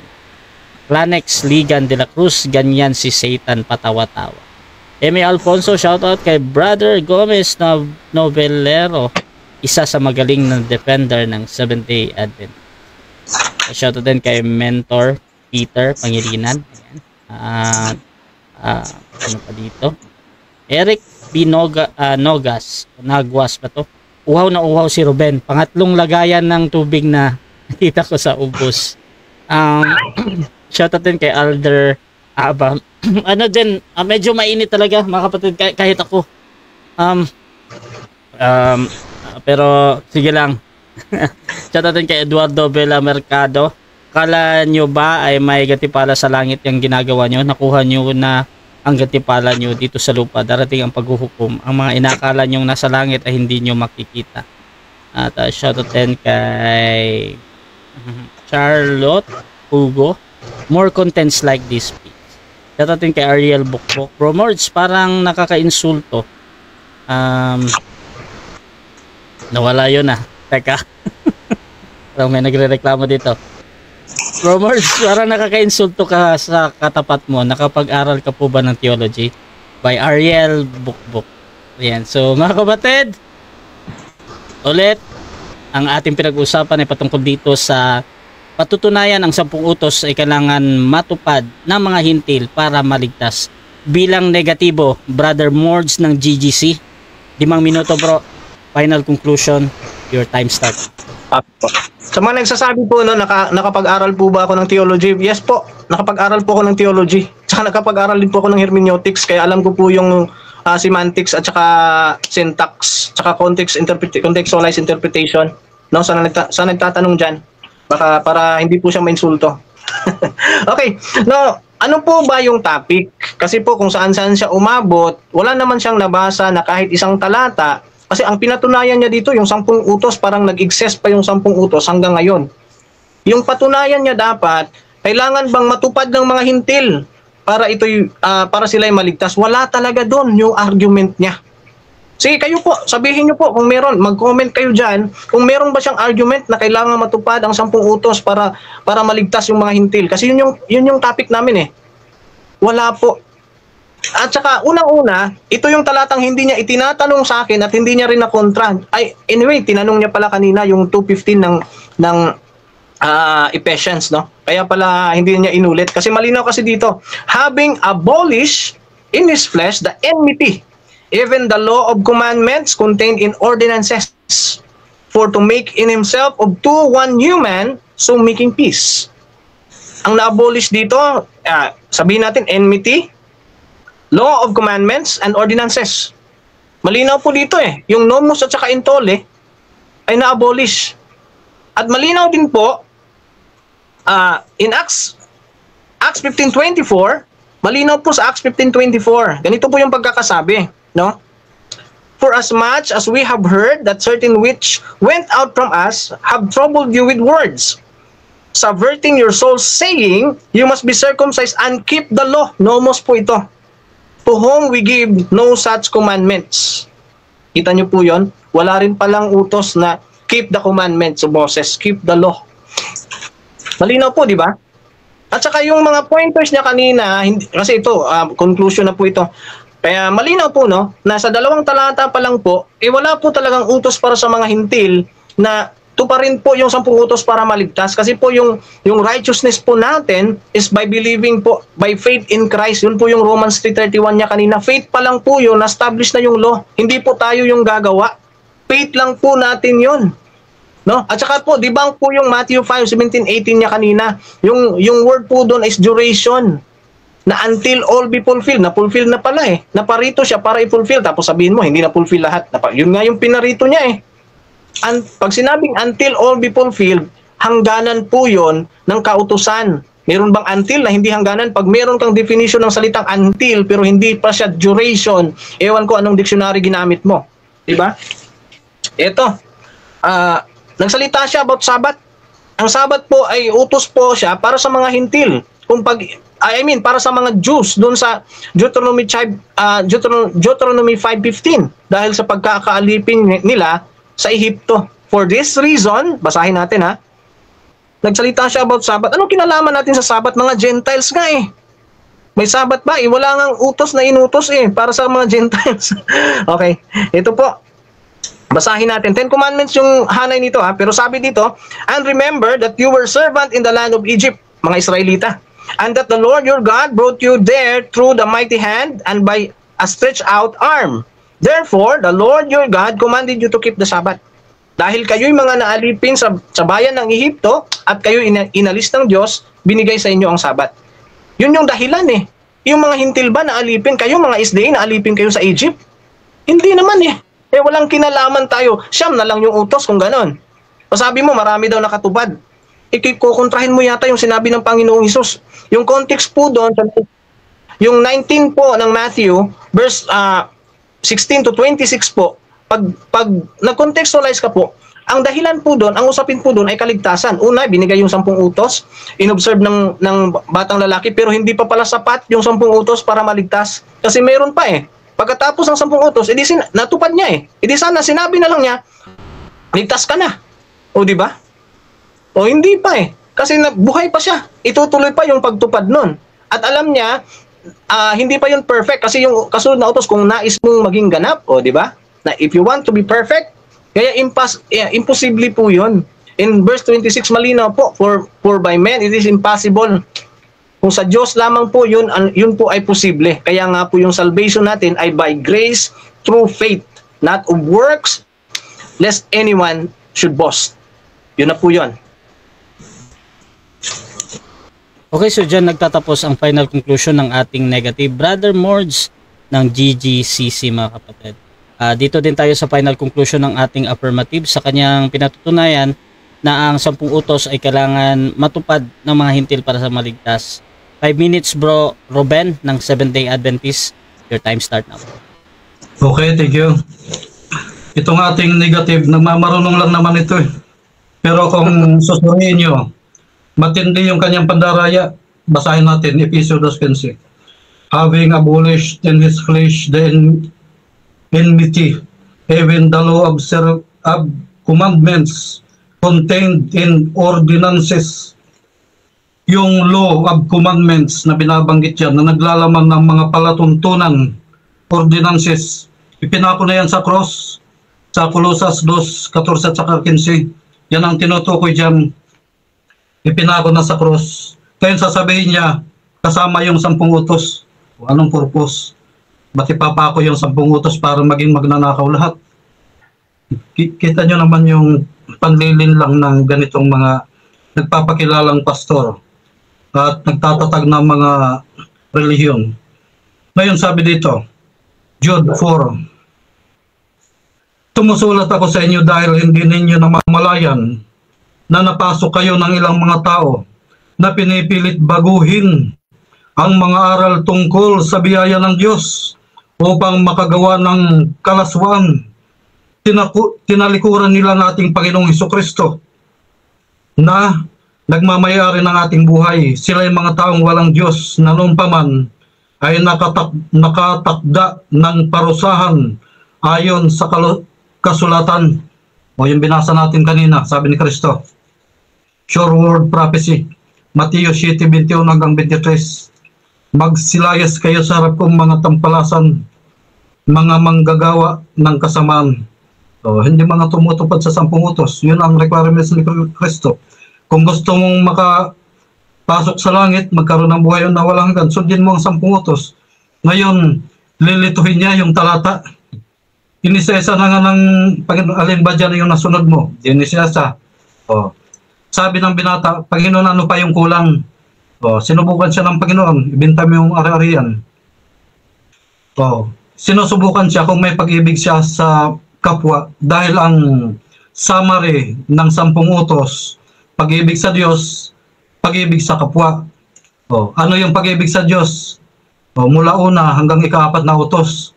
O, laglag dyan yung mga born again na hintil na hindi pa nakilaki kay Kristo. Pag sinabing hintil, hiwalay kay Kristo yan. Sabi sa Episode 2:11 hanggang 13, na noon, mga hentil, hindi kalakip kay Kristo. Ngayon, dahil sa pananampalataya, dahil sa dugo ni Kristo, nailakip na sa bayang Israel. Kung ang bayang Israel ay sumusunod sa 10 utos, susunod din natural ang mga hentil. O, anong sabi ni Pablo? Doon sa mga hentil na nakilakip, tinutupad nila ang kautusan na nasa kanilang puso, isinulat ng Holy Spirit ayon sa Hebreo 8:10. Isinulat. Ngayon, yung sinasabing winakasan ni Kristo, madaling hayagang pagtuya sa sinasabi ni Kristo. Ang 10 utos ay buhay na walang hanggan. Mateo 12:50. Ang mapalad ang tumutupad sa kautusan ng Diyos, makakapasok sa langit. Kung sasabihin mong wala na yung 10 utos, inabolish na, talagang hindi kayo makakapasok sa langit, sabi ni Kristo. Ngayon magre-reklamo, Panginoon, nagpagaling kami ng mga may sakit, gumawa kami ng mabuting gawa. Ano sabi ni Kristo? Magsilayas kayo sa harap ko, mga tampalasan kayo. Ngayon mayroon sinabi si Kristo dito, 1:1-11. Yung babae, hahatulan sana ng kautusan, pero sabi ni Kristo, sino sa inyo walang kasalanan? Di walang makaimik. Ngayon sabi ni Kristo sa babae, pinatulan ka na ba ng kautusan? May humatol ba sa'yo? Wala. Okay. Dahil sa biyaya, naligtas yung babae. Sabi ni Kristo, humayo ka. Huwag mo nang gagawin uli ang kasalanan ginawa mo. Huwag ka nang magkasala uli. Anong ibig sabihin ni Kristo? Sundin mo na ang 10 utos. Anong nalabag niya sa 10 utos ng babae? Pangangalo niya. Ano pang sinasabi dito? Ang sino mang nagsasabi na nakikilala ko ang Diyos, ngunit hindi tinutupad ang kanyang mga utos, sinungaling. Ang katotohanan wala sa kanya. Maniniwala pa ba kayo sa ganito mga pastor na mga sinungaling, mga bulaan? Thank you. Okay, so dyan natatapos ang ating debate mga kapatid between SDA and GGCC mga kapatid. At before natin i-end yung ating live, syempre gusto ko muna silang bigyan ng time magpasalamat sa ating mga manonood. Napaka-active, halos 500 comments mga kapatid, 100 plus viewer, 70 shares mga kapatid. Unahin natin si Brother Ruben. Bro, pasalamat ka muna bro. Okay, thank you po sa lahat ng nasa comment section. Sa mga SDA, sa mga Baptist, sa bang pananampalataya, sa mga Katoliko, mabuhay kayo. At higit sa lahat, binabati ko ang aking shoutout sa aking Grandmaster na graduate na sa pinagkakatuwa naming mga nung nakaraan, mga usapin. Ito, magaling ito sa mga talata, talagang memorize. Katoliko ito, yung Grandmaster ko, na patuloy na sumusuporta financially. Talagang matindi ito. Bautismo na lang ang kulang, mag-SDA na ito. At sa iba pa na binabible study natin, tuloy-tuloy po ang ating ministry. At salamat sa Russia TV, isang napakahusay na debate platform, at sa ating pinakamagaling at guwapong moderator. Kahit nagbabakbakan sa comment ay sa mga post, tuloy pa rin ang buhay. At salamat sa lahat ng mga nanood sa gabi ito. Nawang pagpapala ng Panginoong Jesucristo ay sumating lahat. Thank you. Okay, at syempre, Brother Morge, pasalamat din bro. Ayan, thank you, no. Sa lahat po ng nanood, no, sa debating ito, kita nyo na po lahat. Kayo na po bahalang humusga. At salamat po, no, sa mga nanood from Antipolo. Nandyan po sina Pastor Solis, Antonino Solis, at saka si Pastor Max, no. Pastor Max, kahit di pa tayo nagkita, ano. Lahat po ng Grace Gospel Church of Christ po na nanood, nagki-comment. Shout out po sa inyo. Mentor Peter Pangilinan po ng ENBS, Eagles Network Bible School. At saka sa lahat po ng ating hermeneutics student, sana po may natutunan kayo sa debate na to, no? Especially syntax, semantics, and dispensation. Sa platform po dito sa Russia TV, maraming salamat sa pag-cater po ng debate na ito. At kay Brother Ruben, hopefully may natutunan ka sa debate natin. At saka Sino pa ba? So, yung aking sponsor nga pala, si Ate Imelda Alfonso. Ate Emmy, shout out. At saka si Brother Joel Sikot, na siya po talaga yung nagbayad sa platform at saka sa load natin ngayon dito. So, shout out po sa inyong lahat, sa mga di ko nabang, Brother Lord Winson o Brother Jerwin, shout out sa'yo, nakiko-comment ka. Salamat po sa lahat at sa ating very own moderator, Brother Rasha. Maraming salamat po. Magandang gabi. Thank you din. Rasha TV, gusto din magpasalamat sa lahat ng sponsor natin, lahat ng sumusuporta sa Rasha TV, mga kapatid. At kung gusto nyo sumali sa ganitong gawain, pwede kayo mag-PM sa akin or maghamon man sa dalawang debatista na nandito. Nandito si Brother Mords ng GGCC, mga kapatid, at si Brother Ruben ng Seventh Day Adventist, mga kapatid. At please subscribe yung ating YouTube channel, Rasha TV. Meron ding iilan dyan sa ating YouTube channel na nanonood. Ayan. At please follow din yung aking profile, mga kapatid, dahil dito po ako nagla-live pag mga debate. At kung gusto nyo ng discussion, meron tayong group, Rasha TV na group. Doon pwede kayo mag-post doon at kung ano man. So maraming salamat, mga kapatid.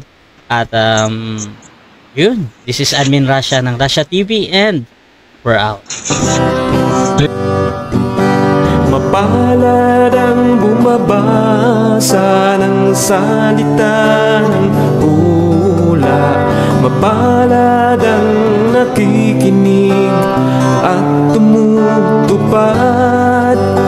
Mapalad ang nahahapis at sila ay aaliwin. Mapalad ang nagugutom at sila ay bubusugin. Ang magtiis hanggang sa wakas, sila lamang ang maliligtas. Ang magtiis hanggang sa wakas, sila lamang ang siyang maliligtas. Lalaganap ang kasamaan at sila'y magkakanuluhan. Lilitaw ang mga bulaan dito sa sanlibutan. Mag-ipot ang pintuan patungo sa kaligtasan. Malapad ang pintuan tungo sa kapahamakan. Ang magtiis hanggang sa wakas, sila lamang ang maliligtas. Ang magtiis hanggang sa wakas, sila lamang ang siyang